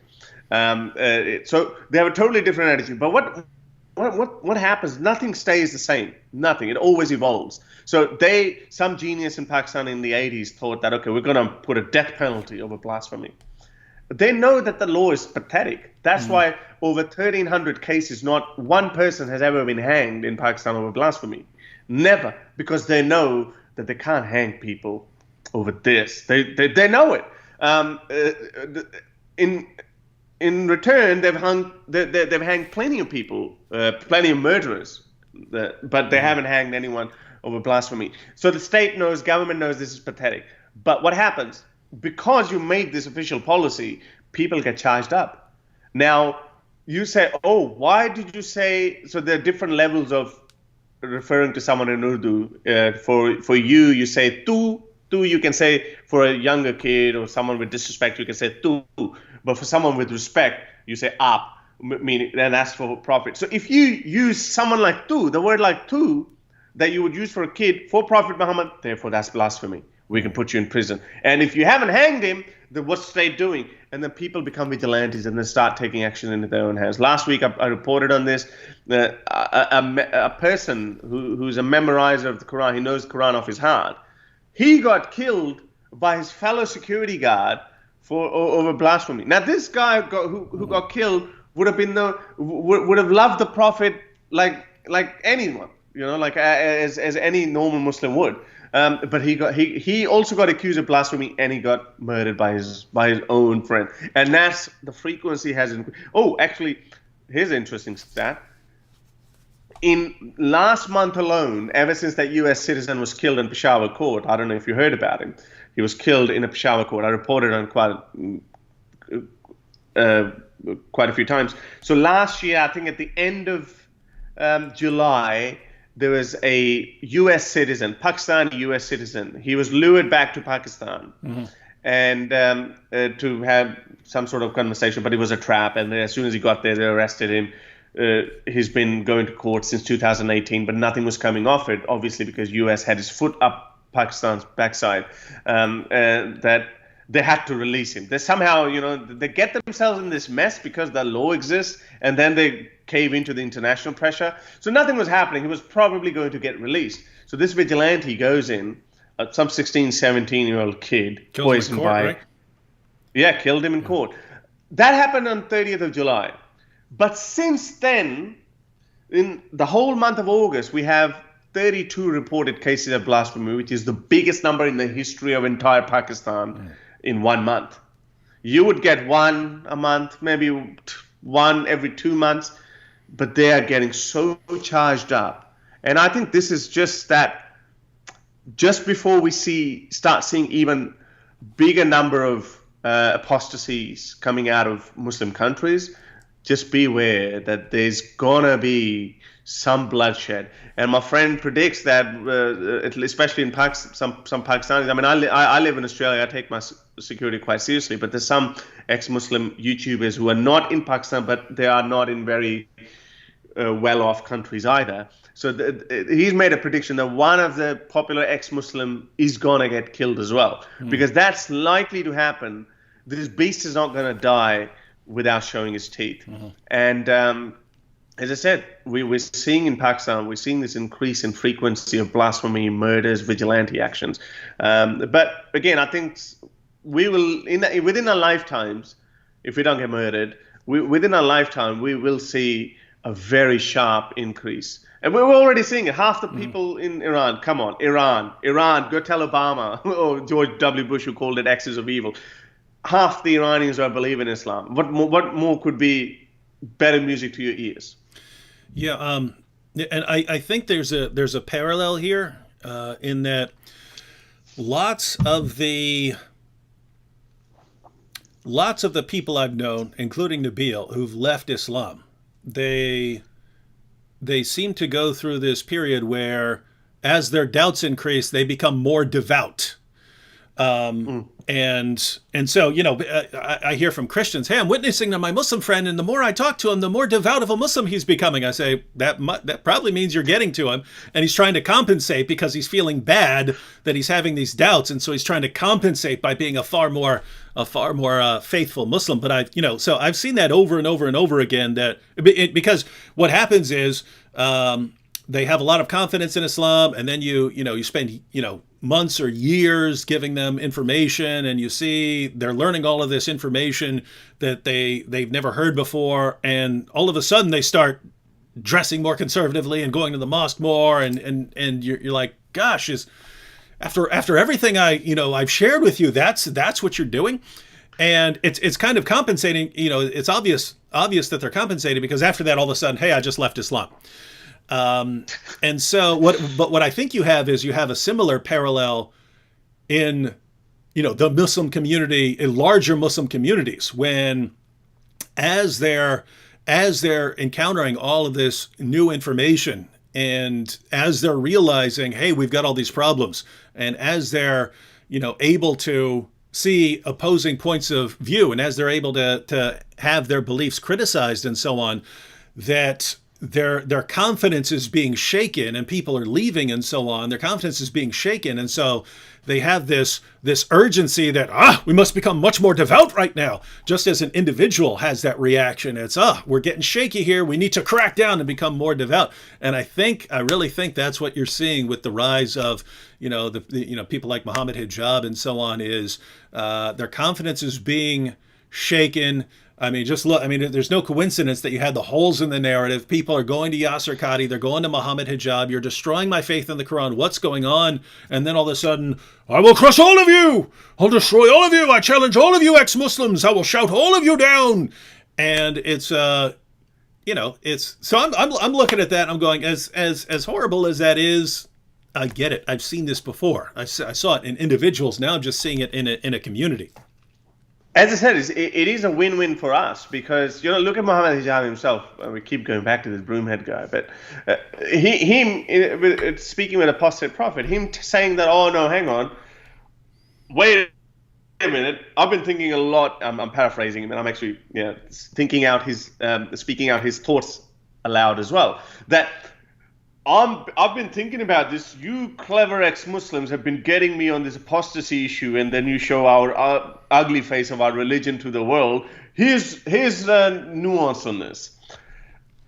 In perfect Islamic society, we used to say, in perfect Islamic society, they should be killed. But now they should have treaties with other Western countries, and they should be given an option to exile. Mm-hmm.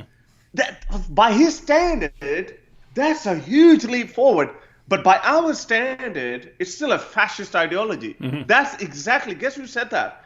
Hitler said that about Jews. Wow. Should we exile them, or should we kill them? So, but having said that, my point is, Hijab is like, they're still trying to change so much. And guess what? The demon, the Frankensteins that they've created themselves. Somebody actually tweeted it. There were hundreds upon hundreds of comments where people were bashing him for saying, oh, well done, you beat apostate prophet. You got to say that. Whether you lose or win, you just got to say, yeah, we won. So anyway, so he said, well done, you beat apostate prophet, but, bro, this is not right about apostasy. You got to kill him. Yeah. So someone as radical as Mohammed Hijab is now saying, oh, okay, we got to give them an option of exile as well. And then we are forcing them to change their narrative, change their stance. Ali Dawah one where he said, if my daughter is whatever. Again, Ali Dawah is so stupid.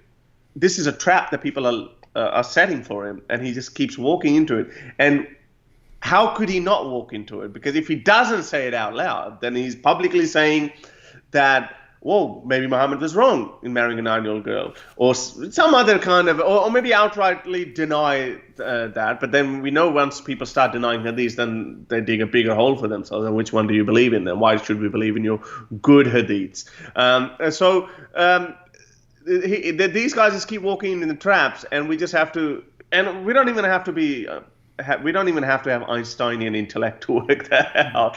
You just ask Muhammad, For example, there was this guy, he had a PhD student. I had this debate with him in 2018 in University of Sydney. I had a debate with him, PhD student in philosophy. I had a debate with him. Fair enough. He gave all the fine-tuning argument. I gave the traditional atheist argument. He gave the traditional God arguments, whatever. But I was like, yeah, people are not finding interest in that. I just asked him, what is the punishment for apostasy? That was it. There was white audience sitting in front of him who were being mesmerized by his, the fine-tuning argument. The ontological argument. This guy's got... But now, what is the punishment for apostasy? And he's like, I think you can watch the video. It was actually picked up by the local newspaper, actually by Daily Mail, not the local newspaper. And the clip went on for 5 minutes. He could not give a straight answer, but just at the end, he's like, yeah, you should be killed. Wow. So these are the traps. It's so simple, so easy for us to lay it out for them. Yeah, what it looks like in my mind is it's a similar situation. I've mentioned this in the past, but at the time of Philip of Macedon, the Greeks, Alexander's father. Yeah, the Greeks were pretty scared of the Persians. They understood that when the Persians come over to conquer us, if we all unite, we can take our stand and make them go back to where they came from. But they still viewed the Persian Empire as this, massive, powerful empire. And then so during the time of Philip of Macedon, these travelers kept coming back going, these Persians that you're so worried about, their forts are falling apart, their soldiers are lying around drunk. I don't think they're as strong as you really think they are. And if you have a pretty well-trained army, well-disciplined army, you could just go wreak havoc through all these guys. And Alexander the Great said, "I'll do it," and just they put destroyed up, him, like it was nothing. And that's kind of how Islam looks to me. It's specifically because they've built people's confidence in their religion upon these pillars of lies, right? If they had been honest about the holes in the narrative all the time and just said, hey guys, it's not a perfect process. Anytime you have human beings involved, it's not going to be a perfect process. Yes, it was perfect when Allah revealed it, but then it's in the hands of the human beings, and human beings make mistakes. And so of course you're going to get differences in the manuscripts, but we still believe we have an accurate reflection of what was revealed to Muhammad. And so we believe in that. If they'd said that, then that would be one thing. But because they have to make up all these claims, right? The Quran is a scientific masterpiece that's filled with these insights that are only being verified today. That sounds great as long as no one's going to go look it up. But you have pillar after pillar. Muhammad is the greatest man who ever lived. His character was perfect. The Quran is filled with these scientific insights. The Quran has been miraculously preserved right down to the letter. And every Muslim you go up to, he believes in Islam because of these things. And it's just looking at this going, these things are so false and they're so easy to refute that if you have a small, well-trained, well-studied group who knows how to just wreak havoc on these basic beliefs, you can go through there just like Alexander went through the Persian Empire and just wreak havoc on it. Look, you hit the nail on his head. I mean, as I said, the biggest strengths of Islam are turning out to be the biggest weaknesses, but only in the 21st century. As I said, if minus the social media, as you said, if you're not going to look it up, it's perfect down to the letter, no one's going to look it up. Or there's scientific miracles in the Quran. If you don't know science, fine. Then you take the claim. You're like, okay, that's fine. It must be from God. But now in the 21st century, it's very difficult to maintain that lie because someone can just look up what is the Big Bang Theory. The Quran is saying that earth and heavens were together, but there was no earth at the time of Big Bang. What is it talking about? And God's throne floating above water with that. So, so people can look it up, but it worked. It worked back in the day, in the pre-internet era, when people, only there's very few smart people would go to a library and they would find one book that is actually critical of Islam. But guess what? That book has mysteriously disappeared from the library as well. So that would have worked up until, I would say, even up until 90s as well. It would have worked really well. People like Salman Rushdie and so many other great ex-Muslims, Ibn Waraq, etc., who've written about it.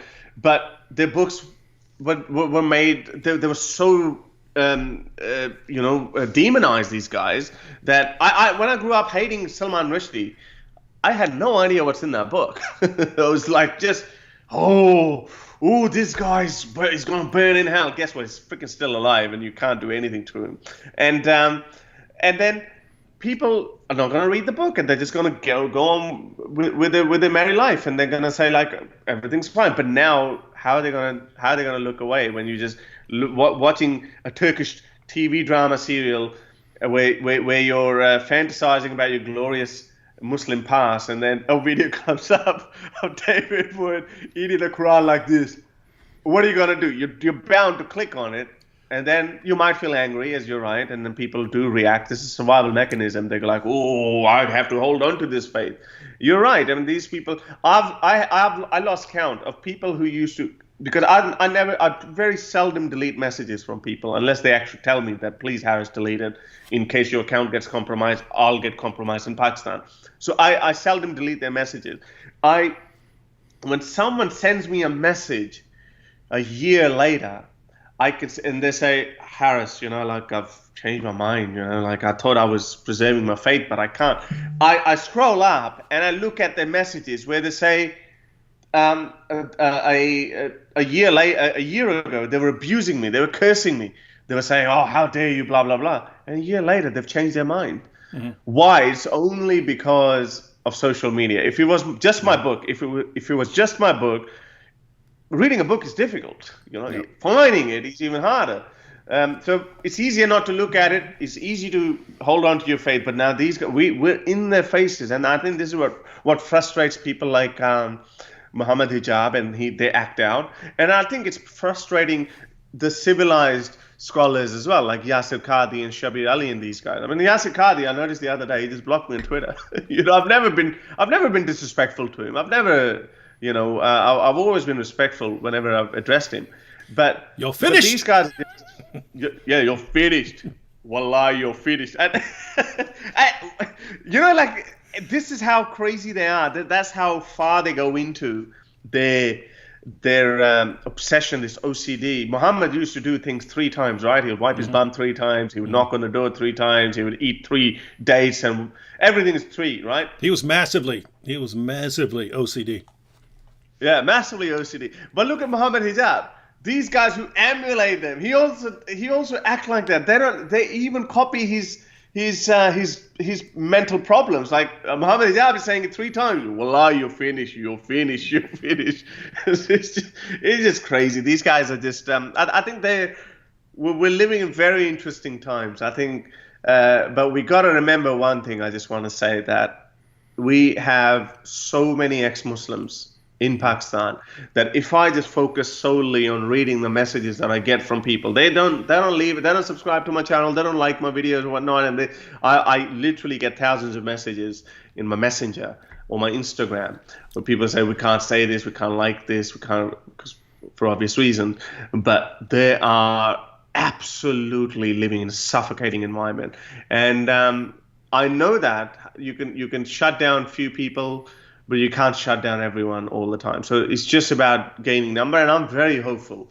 Very soon, David, within 10 years, there's gonna be 30-40% atheists or ex-Muslims living in every major Muslim country. Iran is like, I mean, don't be surprised if you hear next year that there's a secular revolution in Iran. Don't be surprised if that happens. I mean, if 50% of the people, the study that they did, and sample size was 50,000. That's very big by any standard, and it was very diverse group of. It's a proper university study. Not only just that. The lot of people that are actually becoming anti-theist. Of course, when you're taking away their freedoms, when you're forcing, and I said, all these people, all these Western feminists, when they say, oh, hijab is a symbol of freedom of women, and it's a symbol of feminism, etc. It sure is. Imagine those 50% ex-Muslims living in Iran, those women. Imagine those, they have to wear a hijab because it's compulsory hijab in Iran. That's why we keep seeing these videos coming out where an ugly mullah would go up to a girl and say, "Oh, I can see a strand of your hair," and then they would start this whole fight in the middle of a street, and then everyone would side with this cleric. And imagine being that woman for one moment, and if 50% have left Islam in Iran, 25% of them would be women. That number is in millions. Then millions of women are wearing hijab when they don't believe in it. So we have to. I mean, that's one thing that I just keep thinking about those people, and those are the people that keep giving us courage for keep doing the work we're doing. And I can only thank you enough, because whatever voice that we get, that was my problem for a bit of time. That okay, well, we're ex-Muslims, we can take, and we do get away with a little bit more. Than someone who is coming from a white background, Western background, and non-Muslim background. It's easier to stick the label of Islamophobe or racist with you, for instance, as it is with me. I do get away with a lot more, but that was the flaw in my thinking as well, and some ex-Muslims thinking as well, that okay, we can criticize Islam, it's our mess, but how, you white dude, why are you doing that? You must be racist, you must be pushing your Christian agenda, you must be pushing your non-white immigration ban agenda. That kind of it, and look, we can't be totally blamed, because there are some people like that as well. But it's very important to differentiate between those people. That who are they? Is it Richard Spencer is a clear Nazi, but Robert Spencer is not. And this is why I have a problem when you call these names loaded terms to people like Robert Spencer. Then what's the difference between Robert and Richard? And we know Richard Spencer is a Nazi. Robert Spencer is not. So, but you've equated them both the same, so it loses its meaning. So we have to be clear with the real, genuine critics of Islam. You're a critic of Islam. You're not a bigot to me. I haven't found anything that would suggest that. But then what reason do I have not to talk to you? Because I'm a critic of Islam myself. We're both the same. So anyway, we're doing great work, and I'm really, really glad that I got an opportunity to come to your show. Yeah, that's something that's always, I mean, it's kind of diabolical, the way people get lumped together. Like, some people may be surprised to hear this, I've never criticized Muslim immigration. I've criticized being stupid about it. If you're saying, hey, we're going to bring in a bunch of Muslim refugees from a country, and you look at the people and they're all like 18 to 24-year-old men, I would say you're being stupid, because those are the people who are best able to survive in that war-torn country. Where are the women? Where are the old people? Where are the children? Those are the people who are least able to survive in those places. So why are you being stupid about this? Apart from that, I've never gone out saying, hey, we need to crack down on immigration and so on. In fact, Nabil and I, at certain times, have been in a position where we're actually defending it in like a conference, where the topic comes up, hey, should we ban immigration? And there would be people saying, should we ban immigration from Muslim countries and so on? There would be people saying, yes, of course you should. Why do you want to bring, terrorists in? And it would be, me and Nabil sitting there, and Nabil would be calling, gosh, my parents weren't terrorists. Yeah, you might want to be careful. About who you're bringing in and so on. And so we'd be on that side. But yeah, I've always distinguished between, here's a person, right? So I'm a Christian, so I believe people are created in the image of God. But if you just believe that living people have basic rights and so on, they're in a different category from an ideology which has no feelings and has no rights, which even an average ideology is still different from an extremely dangerous ideology that calls for your violent subjugation. And so there's just nothing. I don't get this, hey, I'm going after the ideology because I don't just believe, oh, this ideology is a danger to me. It's bad for the Muslims themselves. It's affecting your thinking about the world. And it's not just, hey, this is bad for the world. It's bad for you Muslims. I mean, whenever we bring up Islamic terrorism, one of the first responses is, oh, but Muslims are the biggest victims of Islamic terrorism. Yeah, we know Sunnis are killing Shias and Shias are killing Sunnis. We know that. But that's kind of the point. You're not helping your case here, right? So let me get this straight. Belief in this guy who inspired his even his closest companions that when you have a disagreement, you start killing each other. You can see the first generation of Muslims were so violent that they almost annihilated themselves, right? You had Aisha, the mother of the faithful, march an army out against Ali, the commander of the faithful, right? And they're killing each other. And so how do you not sit back and say, guys, before we continue this campaign of violence and so on, we need to sit back and decide whether this is really true. And so before we go out killing, let's make sure we have good reasons, and let's check out the information we've been given. Has the Quran been perfectly preserved? Uh-oh, no. Is Muhammad the greatest man ever? Uh-oh, no. And then, I don't know how they don't have that. But yeah, it is, I agree with you. This is pretty much the coolest time in history as far as this goes, because as long as Islam had that ability to keep people insulated, it could just expand and expand and expand until it would be stopped by, for one reason or another. But now it's crumbling from the inside. And I don't know. It's just cool to be in this, to be part of this, right? I mean, future generations look back at this and say, hey, that's when that fell. And these are the people on the internet during this time bringing this information to people. So it's, cool times. Yeah, that's definitely very cool. Yeah. All right, you want to take a couple questions before we sign off? Yeah, sure, certainly. All right, ladies and gentlemen, if you have any questions for Harris here, this would be a good time to post any questions. I had darn it, there were some questions earlier about stuff that was going on in Pakistan. Did you follow the story of I believe it was a young Christian girl who was Asia, baby. Asia. No, not the blasphemy case. I mean apparently there was people just took her and forced it, did a forced marriage.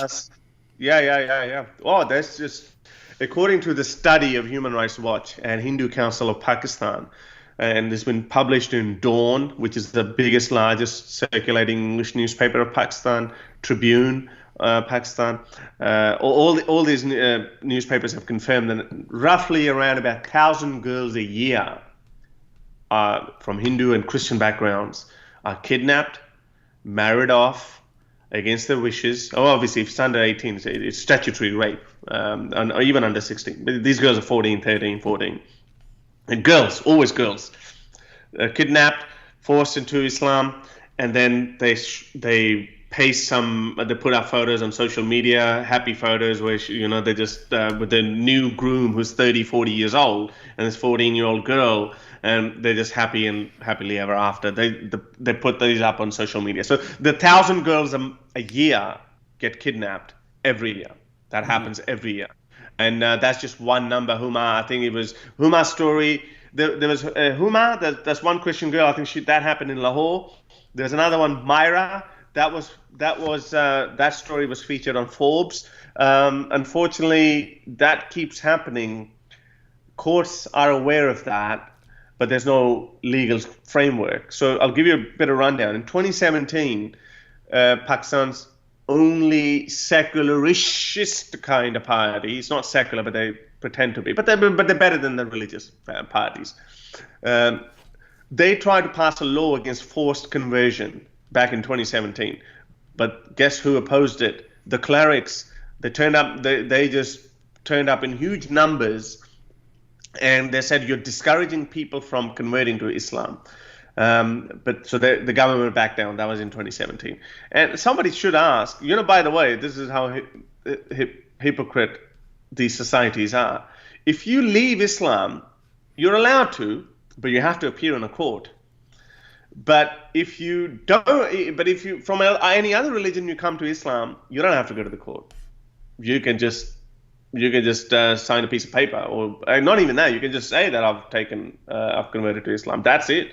So that's the hypocrisy. So people were saying, hang on, why are you why this double standard? And on the other hand, we're getting these 13, 14-year-old girls getting kidnapped all the time, and they're converting to Islam. And the parents are protesting in front of minister's house and in front of courthouses, and nothing's happening. So anyways, they tried in 2017, but good news is they just tried it. They tabled the bill, I think, a couple of weeks ago. And I think they're just trying to just silently pass it before it just becomes a huge issue. So we're hopeful that this time the bill might get passed. Mm-hmm. All right. Well, we have a bunch of questions here. I did want to point out, Eric here says, the Charlie Hebdo trial began yesterday. What's your take about that? I've heard it would be recorded, which is a rare thing for the French judicial system. Last time it happened was a trial to a Nazi. So yeah, I actually, right before we went live, I recorded a video about that. I'm probably going to post a few more. So one was just a general sort of introduction to the topic of this trial coming up. Tomorrow I'll probably post an interesting poll which shows that back in, I think, 2006, the poll was done in France about, whether people thought it was okay to post cartoons of Mohammed, and it was like 20-some%. Most people thought it was just a horrible idea. Whereas after the Charlie Hebdo massacre, I think it was about 50%. So I have to go back and get the exact numbers, but basically far more people now think it's okay to post cartoons of Muhammad than back in the early 2000s, specifically because of the violent outbursts. And so yeah. And so the point here is, it's like Mohammed Hijab. He keeps, I want to stop this, and you just end up encouraging it and making the same dumb mistake. What are your thoughts on that? Well, yeah, I mean, see, that's the thing, right? I mean, every civilization fights back. I mean, there's only so many punches they're going to take. This Charlie Hebdo happened. And you're right. I would have thought the same thing, that people would have said, why are you provoking Charlie Hebdo? Why are you provoking a group of people? Well, why? But then when they react that way, then you say, okay, you know what? Do it again. Go for it. And now after 5 years, they just republished the same cartoons. And guess what's happening? And what was trending in Pakistan yesterday? Charlie Hebdo, shame on you. And at the same time, and I got tired of tweeting. I got tired of telling some of these celebrity accounts. I was like, not a single word on the trial that is happening and how many people were killed by these people over a cartoon, murdered. And my good friend Vidu Vids, fellow YouTuber from England, he actually became an ex-Muslim after that. When he saw, he was a Muslim at the time when Charlie Hebdo published the cartoons, and he's told this story numerous times that. But then he heard, when he spoke with his own fellow Muslims in schools and friends and family and all that, he said every time I asked these people, my seemingly otherwise humane, normal, wonderful Muslims, every time I asked them about why did they get killed, what do you think about this murder, they were like, yeah, it's wrong, but, and he said he had the biggest problem with the word but. You just cannot justify murder. Sure, there's so many other ways of protesting. Say that, this is horrible, we don't support that, make a petition, or hold a candlelight vigil or whatever. And that way, more French would have been like, we shouldn't do that to our fellow Muslim community members. But no, we're going to go and start stabbing people. And when you do that, of course, as you said, like you're in minority, these people, and they're going to fight back. And France is, I think, taking the lead. There was a news story a couple of days ago where French Interior Minister said that we're going to deport the whole Muslim family because they shaved the head of a 17-year-old daughter because she was dating a Christian guy. And when these kind of things happen, sure, it's just a one-off isolated incident. But my point, I know, and every Muslim who's listening to me knows how seriously they take this honor thing. 100 families, if they would not have shaven her head off, they would have disowned her. 90 out of 100 would have done that. So not shaving, disowning her, at least disowning, and beating, slapping, all that thing would have happened. So we know that. On the other hand, 100 Christian families, I think maybe five of them would have objected to marrying a brown guy or a black guy or a Muslim guy or whatnot, and that might have been also from Westboro Baptist Church. So majority of people would not have acted that way. So these are the things, these telltale signs are so clear in front of the world, and they did it well for a little bit of time. Post 9/11, they ended up spreading their narrative that, oh, look, America came and bombed us and you're the victims, we got nothing to do. So that idea of Islamophobia kind of worked for a little bit, but it's backfiring on them. On them now. Yeah, me and AP the other day were talking about how different it is with Islamophobia now, in that 10 years ago, you're saying, hey, Islam calls for terrorism and it's, the execution of apostates and allows sex with prepubescent girls. And then the response was, no, Islam doesn't teach any of that. You're just an Islamophobe. And that's why you're being irrational and saying all these false things. Whereas now it's, yes, of course, we're going to kill you. And of course you can have sex with 9-year-old girls. Of course, all these things. But you're an Islamophobe if you resist it. And so it's like it's just a completely different scenario now. Lies don't survive, David. Lies like these, as I said, the biggest strengths of Islam are turning it into biggest weaknesses. And we're going to see that more and more people. The amount of people like you who've been doing this for such a long period of time, where you just give up a reference, and so many people, ordinary people, now they memorize the references. Not only they just say, "Hey, Muhammad had Muhammad has so and so sex slave," they would give a reference. They would say Quran 4:24 says that. Mm-hmm. So that's just quite amazing. And 10 years ago, no one would have known any of this. Yeah, the times are changing. The apostate prophet has been cracking me up with all of the tons of super chats he's been sending, and I'm thinking I keep forgetting, because I'm like, where's he getting all this money from? And then I'm like, oh, Mohammed Hijab. so AP has all these more than 100 new patrons, and so he's probably going to just spend this month going around. And I'm thinking that because that's what I've been planning too. I've been planning on getting video of me just dropping super chats on everyone's channel with, hey, this is from Mohammed Hijab. This is from Mohammed Hijab. Salt Doggett, and I'm bringing this up because there were several questions that were similar to this. Harris, what was the final straw that made you realize Islam was false? So there are several questions along these lines of kind of what was the biggest thing, because leaving Islam is usually a kind of process. And so what was the straw that? I actually thought about it afterwards when I had left, when I realized I am an atheist. It's like I didn't. Most people I've spoken with, they can't put a date to it. Mm-hmm. So I can't put a date to it either. There were all these things happening simultaneously. My friend Vidu, the one I just spoke about, the one who doubted after Charlie Hebdo, that guy actually has a date written down. He said, that is the day when I became an ex-Muslim. And that thing had happened, about the Charlie Hebdo thing had happened, and I think that was one of the biggest things that happened. And somebody told him, hey, bro, you're talking like Richard Dawkins, you're an atheist. And then he said, maybe I am an atheist. Yes, I am an atheist. That's how he realized. I can't put a date to it.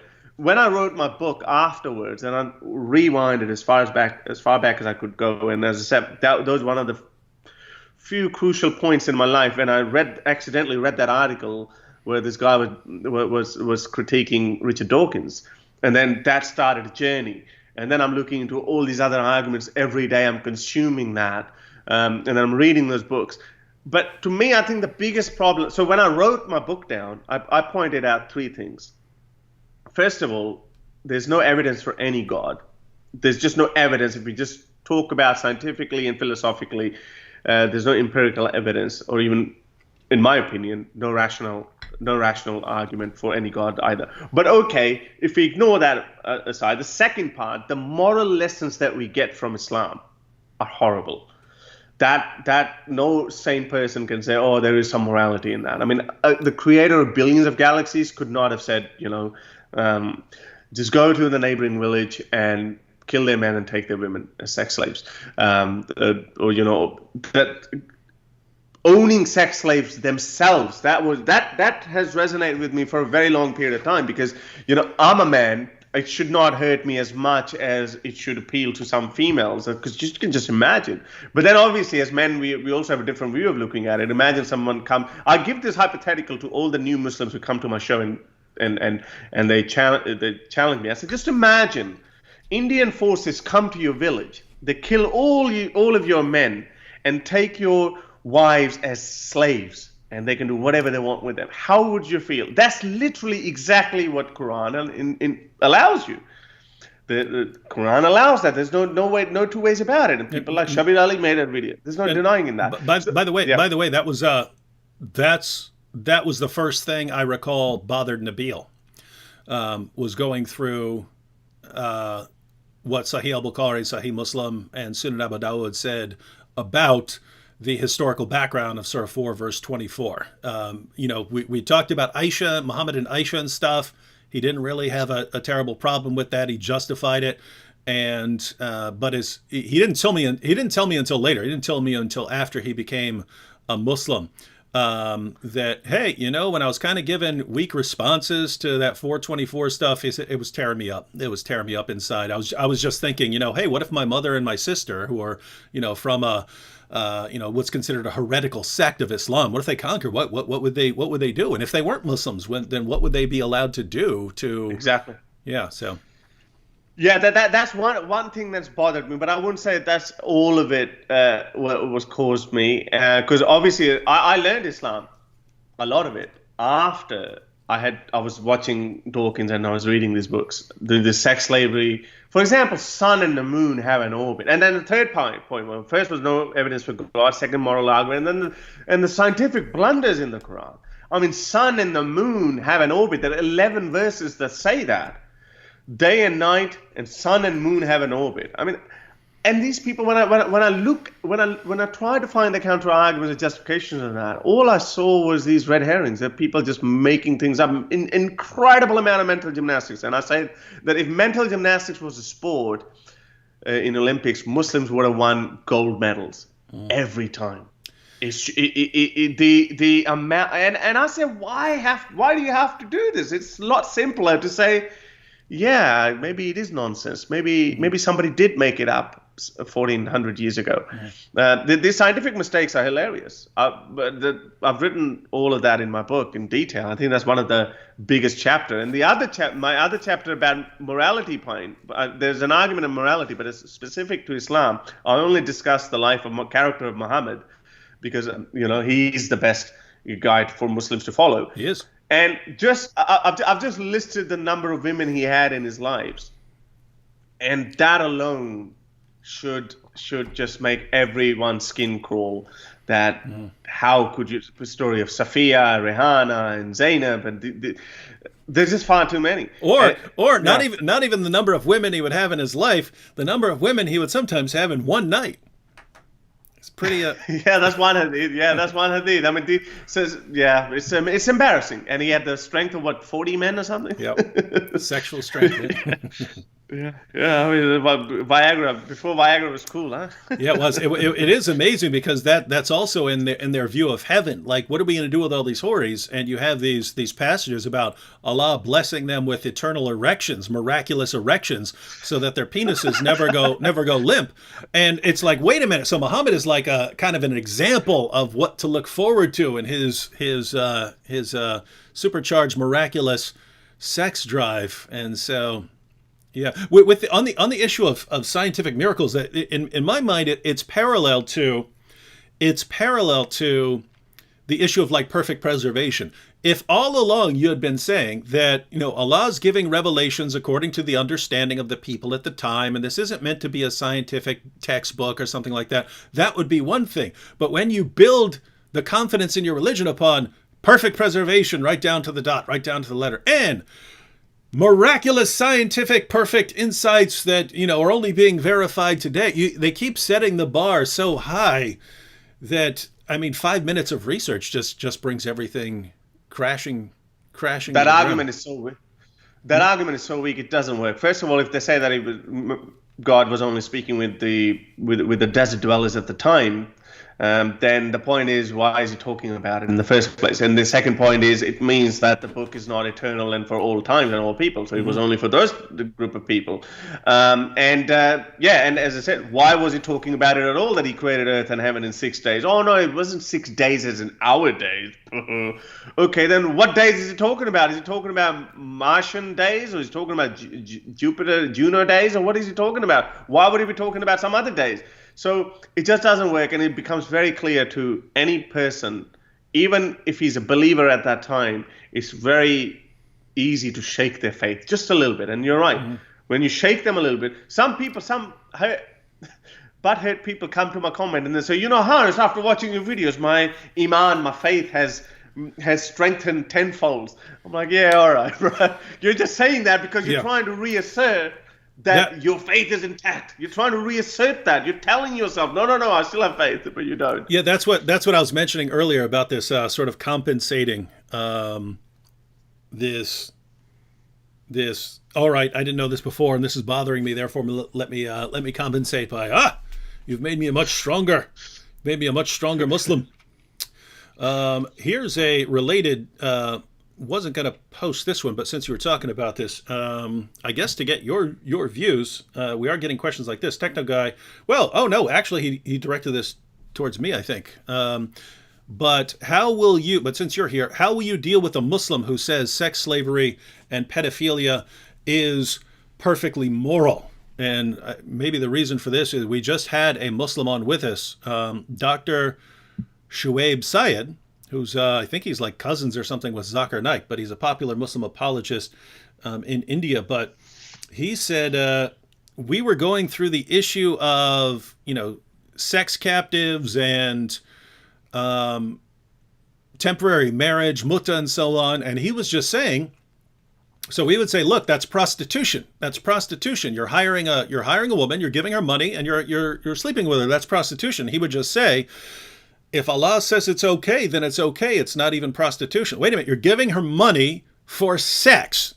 You're giving her money for sex. That's prostitution. He would say it's not prostitution. It's because Allah says it's okay. But in every instance it would be, well, if Allah allows that, then it's just not immoral. So if you had a Muslim, let's say Ali Dawah, if Ali Dawah was saying, hey, if a 9-year-old girl. Now, I don't believe Aisha had reached puberty, according to the Muslim sources. But even going with their view, if someone said, hey, having sex, a 50-some-year-old man having sex with a 9-year-old girl is not immoral because Allah says it's fine, how would you respond there? Most of them actually, those who do become aware of sex slavery, they do defend it. So all these scholars defend it. So let's get it. So what they do is they obviously go through these mental gymnastics and they tell you, what were we meant to do with these women? Their husbands had been killed in the war. I'm like, okay, maybe give them a house and shelter, but why are you, taking your own advantage out of it? And then I say, so the easiest thing I tell them, so according to your worldview, that's perfectly fine, especially when I'm engaging with Pakistanis and all that, because they're making these excuses. I say, okay, so when United States went to Afghanistan, just imagine when they're killing Taliban, they're taking their women as the slaves. Would you be okay with that? I think when we put that in, because on the other hand, they're just telling America, the evil country. One of the videos actually did go viral. I spoke with this guy who was saying 9/11 was an inside job or whatever. I don't know if you've seen that video, but that is a typical Pakistani mind. And so, I was acting like a Yank there. Like, America is great. But anyway, so when you actually put that into perspective, that, okay, so these white Americans, these evil infidels, when they come to your country, because, now there's a war, forget about who's just and who's not just, because other side always thinks that the other side is unjust. So now they're killing Taliban and they're taking their women. How would you feel? When you speak with that, people do respond to that. I have never heard of a decent comeback from anyone else. With more seasoned mental gymnasts, like the actual scholars, they would make all types of excuses. You leave them as they are. They know that's the worldview. I'll tell you a funny thing. If someone is so rigid in their stance, I had a friend still is kind of a friend. Sunni Muslim, Shias don't have the problem, as you said, Muttas, they can do the Mutta. Sunnis have the problem. They're like, so one day this friend of mine comes to me, and this is Harris. He's married. Harris, if I go to a brothel and hire a prostitute and just tell her verbally at the start, because I'm paying her, she would be like, yeah, sure. If I just tell her at the start that you are my captive, you're my right-hand possessor. so if I do that, and then, I do my business, half an hour, whatever I booked her, however long I booked her for, I do my business, and then I move out. That would be halal, I think, Harris. What do you reckon? I said, what? It kind of is halal because, yes, you've said it that you're right-hand possessed, and because you're paying her, she would say, yeah, sure, man, whatever, all right. It's halal. So what is the difference? And you're right, all these things, and there's so many hadiths after hadiths after hadith that show us that these women were treated like objects, like sex slave, all right, right-hand possessed, now I've had you for 1 year, 6 months, or however long I wanted, and then I've sold you to someone else. I think the only fiqh is that if she gives birth, then you can't sell her just by herself. I think that's the only thing. But there's no dilemma about selling them, treating them women. So that is kind of a prostitution as well in a sense. So I think the only thing we can do is just build a human connection. Just tell them that if United States does that, kill the bad guy, take the women. But on the other hand, what America does is like, try to rehabilitate, try to build infrastructure there. That's the level how far humanity has gone. But the book that they're dealing with 1400 years ago, that's a simple solution. Take their women and you use them for your own sexual pleasure. And not only just that, they actually say, we're actually doing women the service. Those women who are now widowed, whose husbands you've just killed, what are they gonna do? Yep, I've seen that. Of course, they would also crave a man. So we're just giving them some sexual services. I mean, that's the level of these people. And you just have to believe in humanity at those levels. You just have to think that maybe give these analogies, draw this metaphor, draw the real life comparison. If it appeals to them, fair enough. If it doesn't, then let them be. I reckon it does. I reckon it works on them at some point. Yeah. So I guess it would just be. So I guess your approach here would just be to keep bringing up more and more issues until one of them sticks, right? Where they go, nope. That is wrong. Oh yeah. Here's an interesting one from Vince Clortho, and it's getting late, so we'll just take another one or two. But Vince Clortho says, Act 17 Apologetics and Harris. What would be your estimate for when apostasy will be effectively legally recognized and generally accepted across the nominally Islamic world? Well, I reckon apostasy will be generally accepted a lot sooner than it will be legally changed. Now, the one success story just, I think, a couple of months ago, Sudan abolished the law against apostasy in Sudan, South Sudan. It was, or I don't know. Oh no, maybe Somalia. Well, anyway, Sudan. I think it was Sudan. So out of 12 countries now, we're down to 11 countries where apostasy is punishable by death, and the 12th country being my country, Pakistan, which is blasphemy. So I reckon legally governments are too scared. Legally, they're not going to do it. These kind of laws are triggered by movements, by people, and on surface, as you said, Islam looks like this big gorilla at this point, that I'm strong and you can't shake it. But we're just eating it from inside. Now, Iran officially, hijab, even something like hijab, is compulsory, and you have to wear a hijab. But we're looking at 50% of the people have left Islam. So you have Islamic Islamic laws in a country which is not even dominated by Islam. According to the same study, only 32% are Shias. Iran is supposed to be the only Shia country in the world, and the population is only 32%. So all the laws are still in place because the regime, the Islamic revolution that came, and the regime that is in place, that is built around that. So it has to come from people. So I think apostasy will become normalized amongst people before the laws getting abolished, and then something like Iran. I mean, it would either change or it would just be overthrown. I would say that would happen in Iran. I mean, I'm sorry I keep saying that. I'm very happy about it, but if something like this happens in Pakistan, for instance, in the next 10 years, that would be massive. I would say just hold on to your seats. Just get your popcorn, grab your popcorns, because within 10 years, we're going to see some really amazing, interesting things. And apostasy will be normal. Not only just that. And when you are becoming apostate, then Islam is dying on its own. Yeah, my answer is 5 years. 10 I'll still give it 10. 10 conservatively.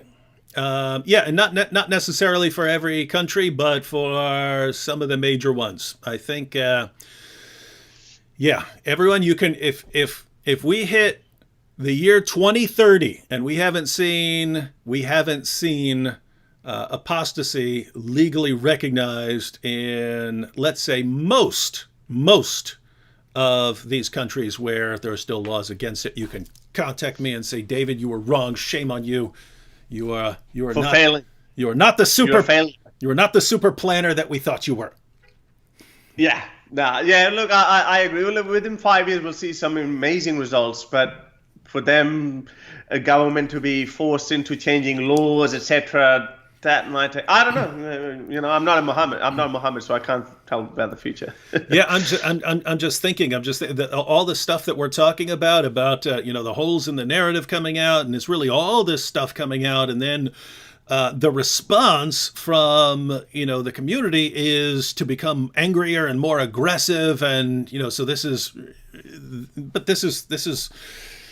you can't keep that up forever, right? That's going to cause more people, like, you're talking about Vidu Vids looking at this going, wait, what are we freaking out over all this stuff and so on? And then it's going to make them have doubt. So I think everything's just going to snowball and avalanche really, really quick, especially if we keep pushing, if we keep pushing as hard as we are. And so to everyone who's saying, David, why aren't you focusing more on Christianity? This is the I'm trying to. You're doing God's work. Yeah, I want everyone united on breaking those power structures that keep people intellectually oppressed, so that they can't even think about any of this stuff, or they can't even have an honest conversation about it without being accused of blasphemy and so on. Guys, there are tons of preachers in the world. I'm one of them, but there aren't a lot of people focusing on this. There just aren't enough people. When you think about dangerous ideologies, this is something that a lot of people need to focus on. And whether you're Hindu, atheist, agnostic, Christian, Jew, I mean, just think about all those different groups and the impact that Islam is having on them. My goodness. Yeah, so if I have a question for you. Sure. I have a question for you. I mean, obviously you did that 12, 13 years ago. You started roughly the same time when Mariam Namazi showed up. Maybe she might have showed up a little bit earlier. But you and everyone, this ex-Muslim, at that time, obviously you would not have known this term ex-Muslim. But since you're in your journey, you've seen some amazing success stories and amazing this whole movement just basically grown in front of your eyes. Mm-hmm. And obviously your journey is a lot longer. So you've been doing it for 13 years, and now we're just predicting 10 more years or 5 to 10 more years. So this will be a whole career of 20 years or something.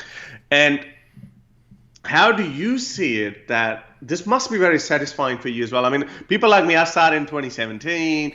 AP started maybe around the same time. I think I started in 2018. AP started in 2017, and Abdullah Samir and all these other guys are just showing up. There's 5 Urdu-speaking YouTubers now, 3 of them from within Pakistan doing these kind of work.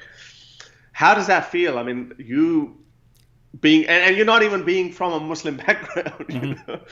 Yeah, no, it's you can actually go back. I could find 1 or 2 videos very early on where I would say my focus is not on getting Muslims to leave Islam. My focus is on keeping people from converting to Islam. And the reason was I mean, I just spent 4 years talking to one guy, right? Talking to one guy to get him to leave, to get him to, convince him to leave Islam. And I'm just thinking, that is, man, if that's how hard it is, got to be much easier to keep someone from converting than, getting someone to leave Islam after they're already dug in. So I was focusing on that. But yeah, back then, there were ex-Muslims, but man, they were rare. As far as ex-Muslims that you'd ever hear from, people who were ex-Muslims in public, they were rare, right? It was Nabil and a couple others that I would have even been familiar with. Whereas now they're just everywhere. They're everywhere. They have tons of channels, tons of websites. They're all over Twitter, all over Facebook. And so if things changed that rapidly, in 13, 14, 15 years, what happens 5 years from now, 10 years from now? And so, yeah, it's awesome to see this. And back, in 2010, when I decided, hey, I'm going to focus a lot of energy on YouTube, there was almost no one doing this. A lot of Christians thought of me as kind of untouchable, because as we were talking about earlier, you get associated with, you're a right-wing extremist, or, you're opposing Islam because you must be a white nationalist or something like that. There's that. And hey, why are you blasting away at this ideology here? And so no one wanted to touch this stuff. And so it was kind of a situation where I'm too much of a jerk towards Islam for Christians to want to have much to do with me. I'm too Christian for atheists to want to have much to do with me. And so it's just, I'm kind of out in no man's land, and it's just me going, nope, I'm going to keep blasting away. I'm going to keep blasting away because I believe this is going to be successful in the long run. And so, yeah, looking back and saying, hearing from all the people who've, just from my channel, but not only from my channel, just from the whole project, because after that, other people started springing up and so on, and now there's this giant thing, and it's only going to keep snowballing. And I'm sure you've seen the clips of people like Bilal Phillips just warning the community about this avalanche of apostasy. The Muslim leaders, they're in trouble right now because they recognize what's coming. They've got all these people coming to them with their doubts, and you've got people like Yasser Qadi and Shabir Ali, and they saw, hey, the religion's been propped up on these lies, so we kind of need to ease Muslims into the idea that there are differences in these manuscripts. We kind of have to let that out there because we can't keep building it on lies. And so they both ease it in there. And there's this huge backlash against them. How dare you? You're causing doubt and so on. And so the Muslim community largely responds, no, we've got our myth, and you don't get to shatter our myth. But guys, the comments are already out there. They've already admitted it. And so just looking, and then looking at, Hijab and Ali Dawah and these guys freaking out left and right. I'm just looking back going, wow, it's finally happening. So, yeah. Pretty awesome. These are just the guys who are actually in front of you, like Hijab and Ali Dawah. But there was an Eid festival, not this animal slaughtering one, but the one before, 2 months prior to that. There was an Eid festival, obviously in the Muslim world, and one of the guys actually recorded a video. He said, Harris, I've never ever heard these guys crap on atheists ever before. These local clerics. He said he'd never heard of him, and now there's another guy just out of nowhere as well sent me a similar comment as well, and one of the guy actually recorded it, and he said these guys are now actually crapping on. They used to go on about attacking Hinduism or Christianity, but now they're like, whoa, these atheists, people are leaving Islam in huge numbers because these atheists are just attacking our religion with no holds barred kind of a match. And you're right. I mean, Bilal is just one example, but there are so many others who have recognized that this apostasy, forget about going to Christianity or atheist or not, it's just the apostasy. It's your own house. It's crumbling right before your eyes. You're looking at it, and it's like the building is just coming down, and you can't do anything. You go close to it, you might get buried in it yourself. So definitely very interesting times. But and you obviously, as you were saying earlier, that when people look back and they're like, oh yeah, these were the people who did that, you would be right up there at the top because despite the fact, one thing that I really hope that you would have achieved in that one as well. Obviously, you achieved in turning waking up a lot of Muslims. So many ex-Muslims are telling me, "Oh, David would change me." But the other thing that I hope that you have had some sort of success is that these white Christian women, white women who convert to Islam. Islam has a big fetish, as you know, in converting people, and especially the women. Women, why not the women? So I've had so many women contact me and they say, yeah, and most of the time it's because they convert to Islam because they're in love with some dude, and then he says, oh yeah, you got to convert to Islam, and then they leave, and then they leave them, and then they're like, and then these women are like, oh, okay. At that time, those women struggle. Now that chapter is closed, should they move on, go back to the original life? But people generally don't like to go back. Life is actually moving forward. Mm-hmm. So some of the women actually stay in Islam, even though the reason why they had become Muslim is gone.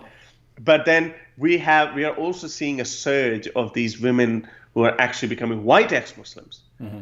And some of these ex-Muslim women who just say, I'm an ex-Muslim too, and some people are some Muslims are not even taking them seriously. That's how bitter they are. They say, oh, you were never even a Muslim to begin with.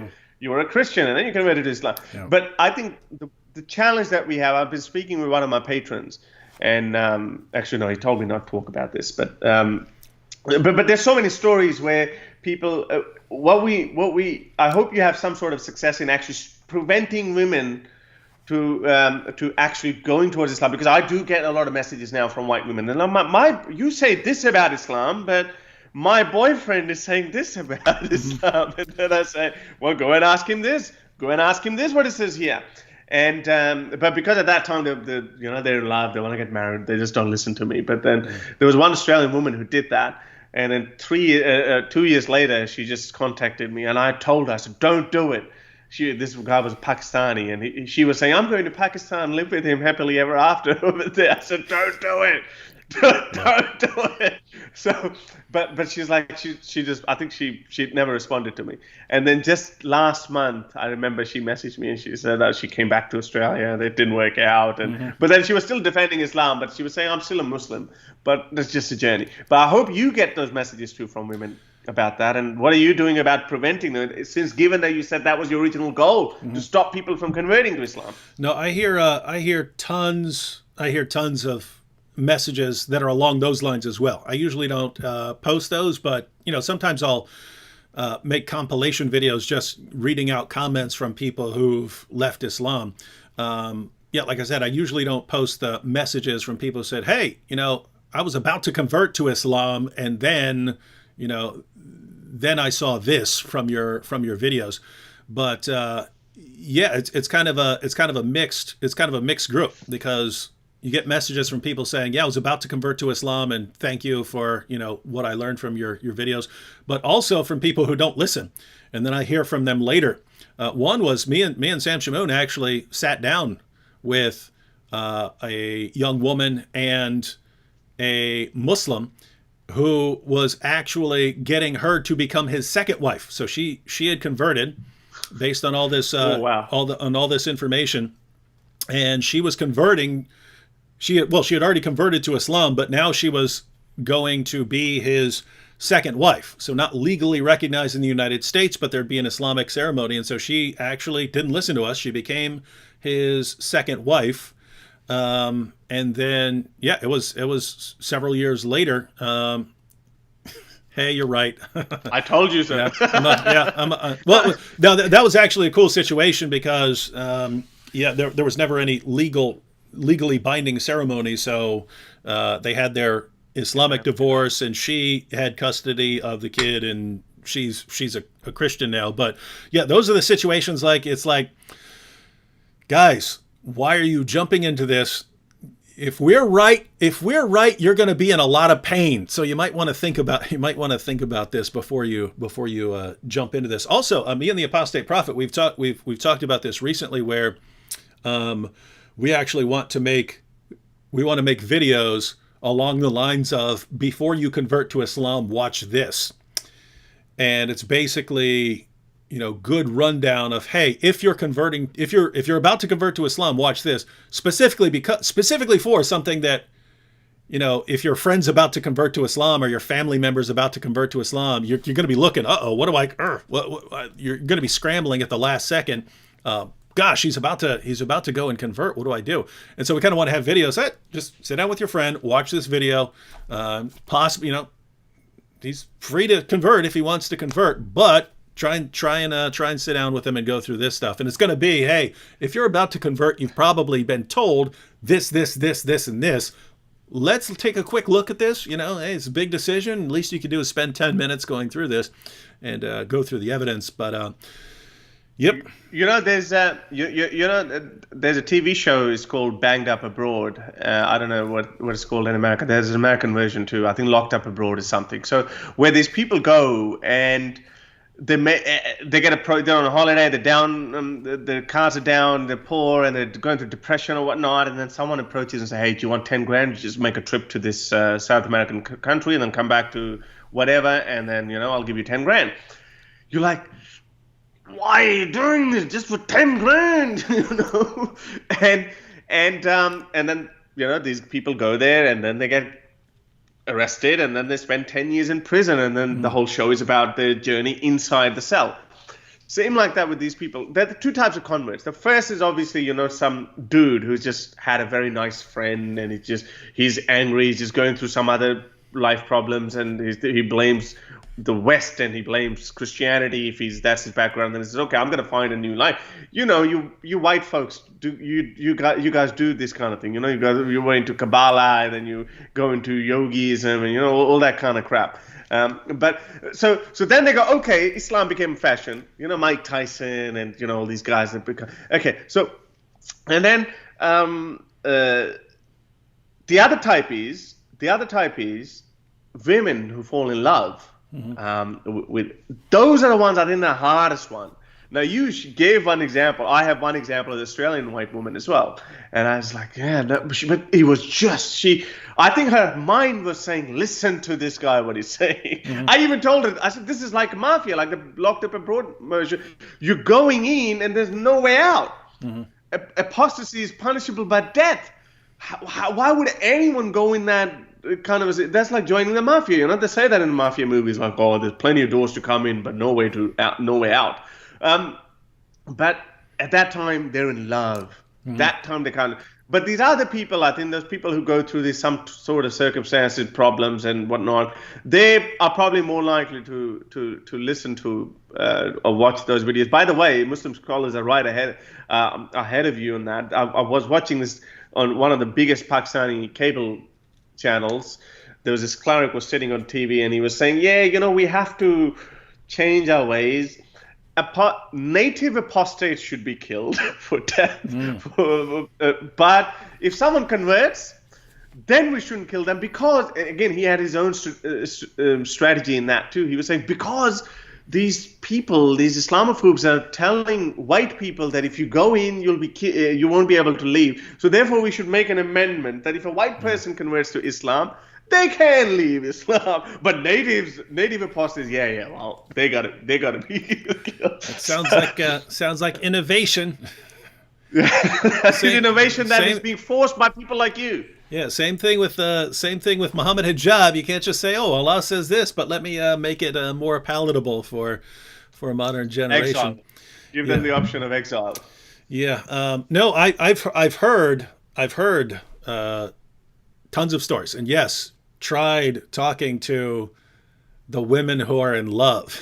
Very, very, very difficult. Difficult to talk to. And what's sad is the entire time that it's going to be much more difficult for her, because she's going to marry this guy, and by the time her hormones start to settle and she's actually able to look into this, she actually finds out Islam is false. Well, now you're married and you're in Pakistan and you've got 3 kids, and it's a much more difficult path to get out of Islam than if you just said, this is a pretty big life decision. I need to make sure that this is correct here. Yeah. Yep. We have a question here. Yeah, we should be wrapping up. Let's see. Yeah, six. Yeah, we'll be wrapped up in the next 6 minutes. Afif Kaja says, David, you are doing a great job, but I don't think it is fruitful to spend any time with personal squabble, such as with hijab and dawah. We should focus on Islam. Afif, and I'd be interested in Harris's response.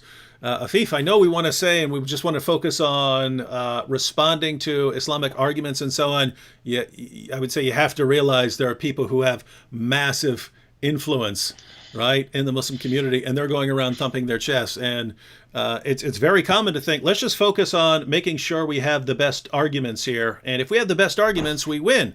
Well, not if this other guy has built up such a massive, this other guy builds up such a massive crowd, such a mob, that they can just come and kill you, right? So I'm not talking about hijab here. I'm talking about the principle in general, right? Yeah. When you focus, you don't focus on a growing movement, and you focus on, hey, let me just make sure I have the best arguments. Well, if a giant mob that will gladly kill you is forming, then guess what? That they win. They win. They defeat your great, brilliant argument. Right, so you have to pay attention to both. You have to pay attention to having good, correct, strong, powerful arguments. You also have to pay attention to when people are taking things in another direction. As far as hijab is concerned, the moment he said, "I'm going after women," all right, then I'm going after you. And so I'll be going after hijab until he takes down his tweets and apologizes. After that, hey, he can do what he wants. I hope the best for him. You know, it's so funny. Well, I know Afif's point. Actually, he's I know he's a very nice ex-Muslim. He's an American ex-Muslim, I think. I see his point, but the problem is, as you said, David, everything, when you're in public domain, everything has some sort of an impact. It might look personal to you, but the 200,000 people who follow hijab, and there's 500,000 people that follow David Wood, they're watching it. They're learning it, and people pick up these cues. The first thing that I noticed when you went after the Quran, you could have started going after Muhammad Hijab's wife. You could have started cracking jokes about Hijab's wife or Hijab's children. I don't know if he has any or not. You could, you've got far bigger reach than I do. People send me memes. They make memes of my people, who criticize me. That they make derogatory memes about them, and then people say, and I'm like, yeah, I can't do that. So, there's so much. So smarter people, Afif, you notice that actually a lot more can be done. But what is happening here? So David is actually going after hijab, and it's not madness. There's a full-on method behind this. This is a strategy. This is encirclement of a dying army. That Muslims are hating hijab for actually doing this. They don't care. They don't care what's involved. You're abusing apostate's wife, or you're abusing David Wood or his wife or not. They don't care about that. But what they do care about is that the Quran is being desecrated because of hijab. Who's going to back down? We've already seen hijab's backing down a little bit, but then he comes back again because his ego is too big. And it's only a matter of time. And let me make a prediction better than Prophet Muhammad's prediction. Muhammad Hijab will back down. He's going to back. He will back down. I guarantee he's going to back down, and I know he's watching this, and I know that's crushing his pride to think, well, I can't back down now because David Wood said I'm going to back down. Hijab, you're going to back down. Could be now, could be after a lot more pain, but you're going to back down. There was a sign, as I said, when he made that tweet about, 2 days after he said Abu Bakr did this, it's okay to go after the wives. He's saying Islam has got nothing to do with it. And then he's apologizing, and he says that I will adhere to the terms and conditions of Sapiens or whatever this whole institute is.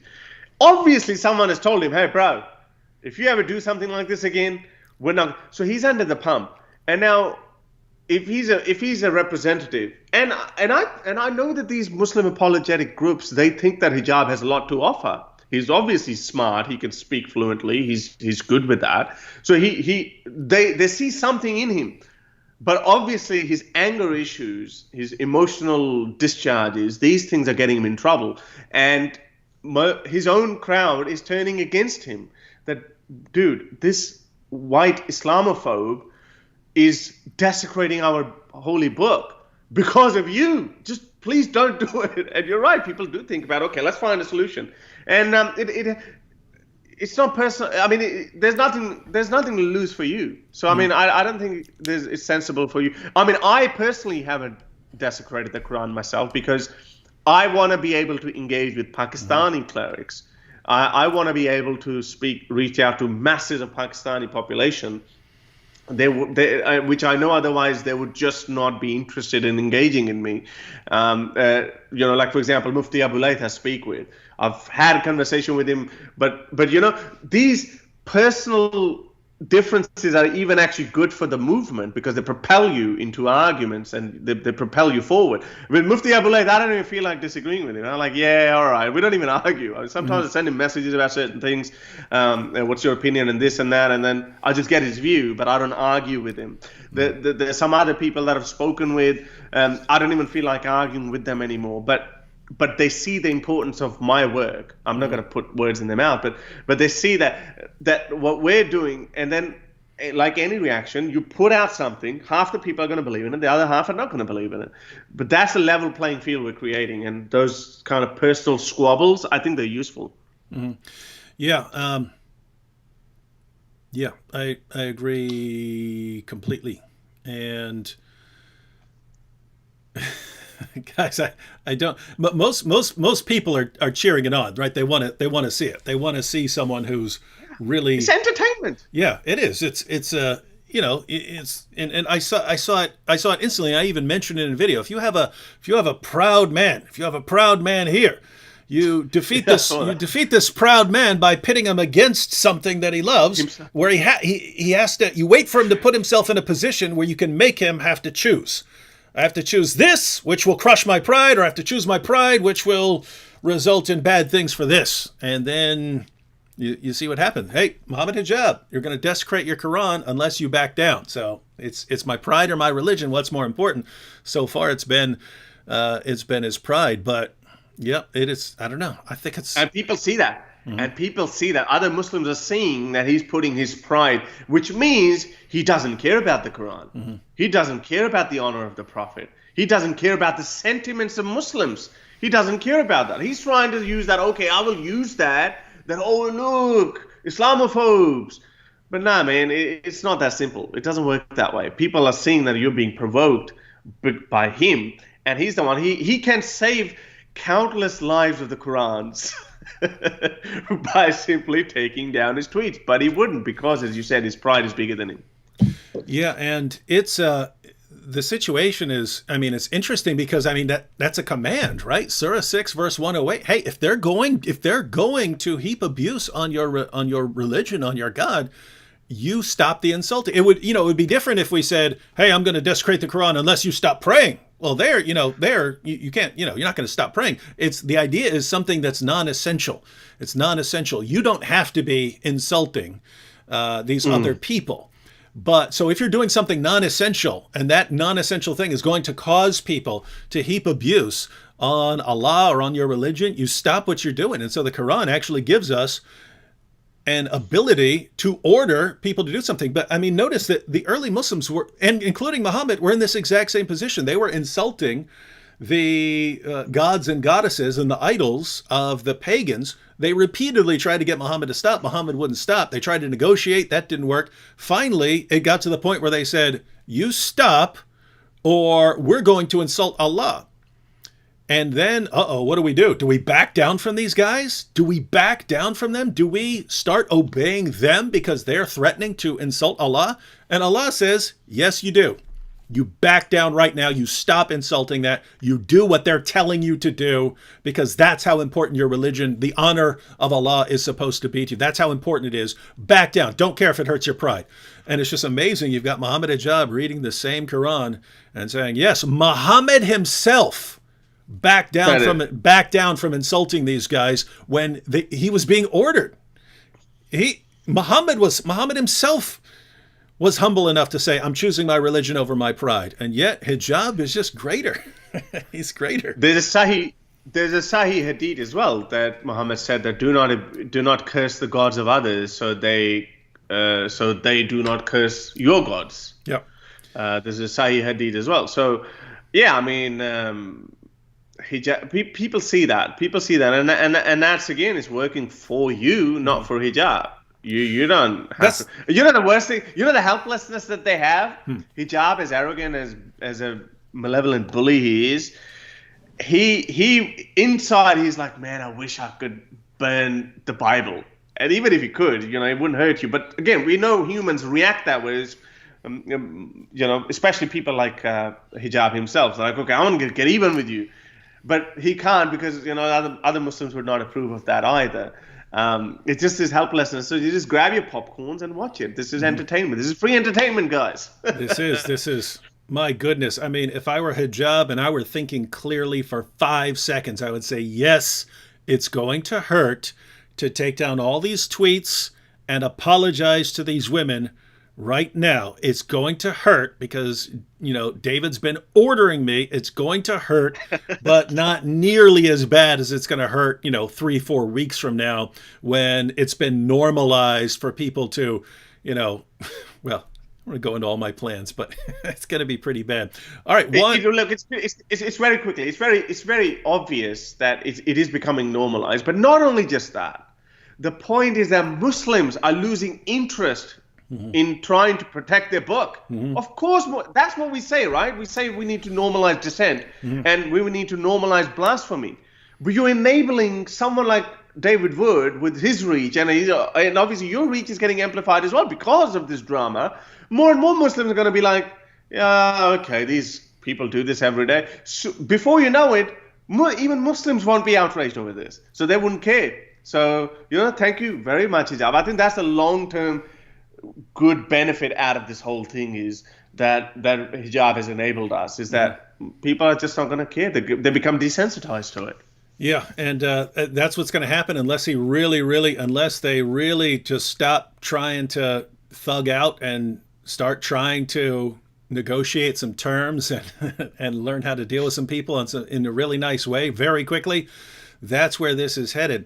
But one other thing that's going to come out of this is, again, eventually when hijab is forced, not by me, he will either be forced by his own decision or he will be forced by the Muslim community to back down. When that eventually happens, if he makes this take a long time, I'm going to make sure everyone knows. You see, notice, here's the most arrogant, most proud man in the entire world, and you're able to control his behavior when he starts insulting and heaping abuse on women. So take note.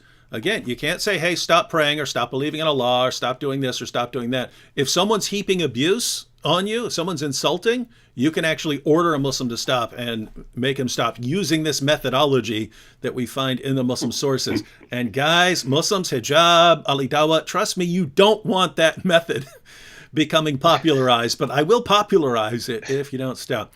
All right, so we have to take off now, but one final question, just because tons of people, probably most of my viewers are Christians, so lots of people were asking questions along the lines of Christianity, things like that. So I'd be kind of they're going to be mad if I don't at least ask one question here. So Harris, do you oppose Christianity? I picked this one because it's interesting because I'm thinking about different kinds of ex-Muslims. So it says, Harris, do you oppose Christianity? What would be your point of view on the topic? And so I think the idea here is you've got a spectrum, right? So among atheist ex-Muslims, there's kind of a spectrum. And sort of on one end, you've got like the apostate prophet who says, I don't care. I don't care what people believe. I don't care about Christianity. I don't care about, I just do not want Islam taking over. That's it. That's the one thing that I'm opposed to. I don't care much else. And then kind of at the other end,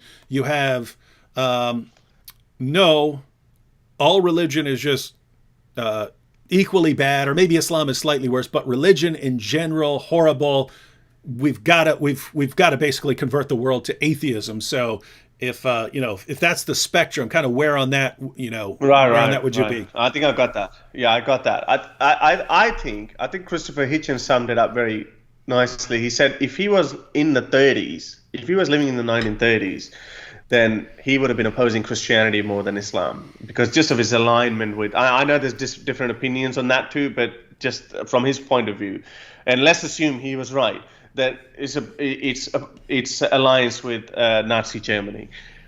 Then he would have been. So it's all based on your situations. I mean, in our lifetime, we know Islam is the biggest demon that needs to be put back in the bottle. Islam needs to be tamed. But again, if I was living in a different time where, let's just say, Christianity was behaving as badly as Islam, then I would have been speaking against that. So in my case, I'm a very strong libertarian in that sense. I believe that people have a right to believe in whatever they want to believe in, even Muslims. I don't care. I don't care what they believe in. The problem is, unfortunately, when personal beliefs become the domain of the public, when, for example, countries like Pakistan, we've seen that, where every aspect of your legal jurisprudence is inspired by Islam. And then what happens? Then people start acting like thugs. Christians don't behave that way. If they started behaving that way, if Western Baptist Church, Westboro Baptist Church, if they were the face of Christianity, yes, I'd be crapping on Christianity too. But to me, Christianity, my mother goes to this church every now and then just because she found some friends. I mean, she's a Muslim, but she was this lady was telling her about Jesus, and my mother was telling her about Mohammed, and my mum said, "Oh, okay, like she was saying really good things about Jesus." But that was it. There was no imposition that you should have this holy water. So anyway, and then my mum was saying that our Muslims don't act that way. Our Muslims go in any room they go in as if they own the joint and they have the truth on their side, and we're gonna try to convert you. Christians don't have that anymore, I would say, at least. So in this society, I mean, I don't oppose Christianity. I would say I don't even oppose Islam in that sense either. My main motive is get Islam out of public life. Do you want to believe in Muhammad's flying donkey or whatever? Believe it in private. Do you want to pray 5 or 6 times a day? I don't care. I really don't care. But my problem is because we know, and we have evidence. We have tons of evidence. These Muslim countries where you kill apostates legally, where you kill apostates or you lynch them in a mob. We have these problems. We can see that we have evidence that it gets out of control. You need to tame it. And when Islam becomes, but I think Islam is a different demon altogether. It is either a dominant, it would live dominantly, or it would die out. There's no middle ground for it like there is for Christianity. Christianity has found a way to survive in the hearts of believers and whatnot, but it doesn't impose itself on you. And all the Western countries, all the Christian countries are secular countries. Why is Islam not like that? There's only one example, Turkey, and that seems like it's going back as well. It's going back. Islam either dominates or it dies out. So I think and I don't care about whether it dies out or not. As I said, I don't care. If it dies out, fine. But if otherwise, you can become like Christianity. Don't impose yourself on states. Don't make laws around it. I don't care. All right, and apart from that, I'm getting requests to eat the Quran. Not going to eat the Quran in this video, but you stay tuned, because I will be eating the Quran again very soon. I will be taking unless Mohammed Hijab changes his mind, but I'll have an entire live stream where I take requests from viewers on which verses to eat, and we'll discuss why those verses are being consumed with beer. How do you digest so much crap? I've heard of junk food, but you're taking it to a whole new level. Yep, you got to do it. Sometimes you got to do it. But nope. Once you get a taste for Quran, once you get a taste for the Quran, you start wanting it. You start wanting to chew it up more, much more so than reading it. All right. Thanks to Harris Sultan, and again, the link to his YouTube channel is in the description box, and the link to his book on Amazon also in the description box. And thank you very much for having me. And by the way, there are 2 channels. I think obviously if the audience is mostly Western, then obviously just go to my English channel, which is Harris Sultan. But if you are from India or Pakistan, you do understand Urdu and Hindi, please go to my Pakistani Mulhid channel. That's very interesting. As I said earlier, we have had 2.5 million views. There are celebrities talking about me under their breath. That people have without mentioning me by name. That's the double-edged sword for them. If they mention Harris Sultan, then they go to your site. Then they go to my site. Yeah. But they can't ignore me because their fans are saying, look at this apostate. He's just blaspheming so openly.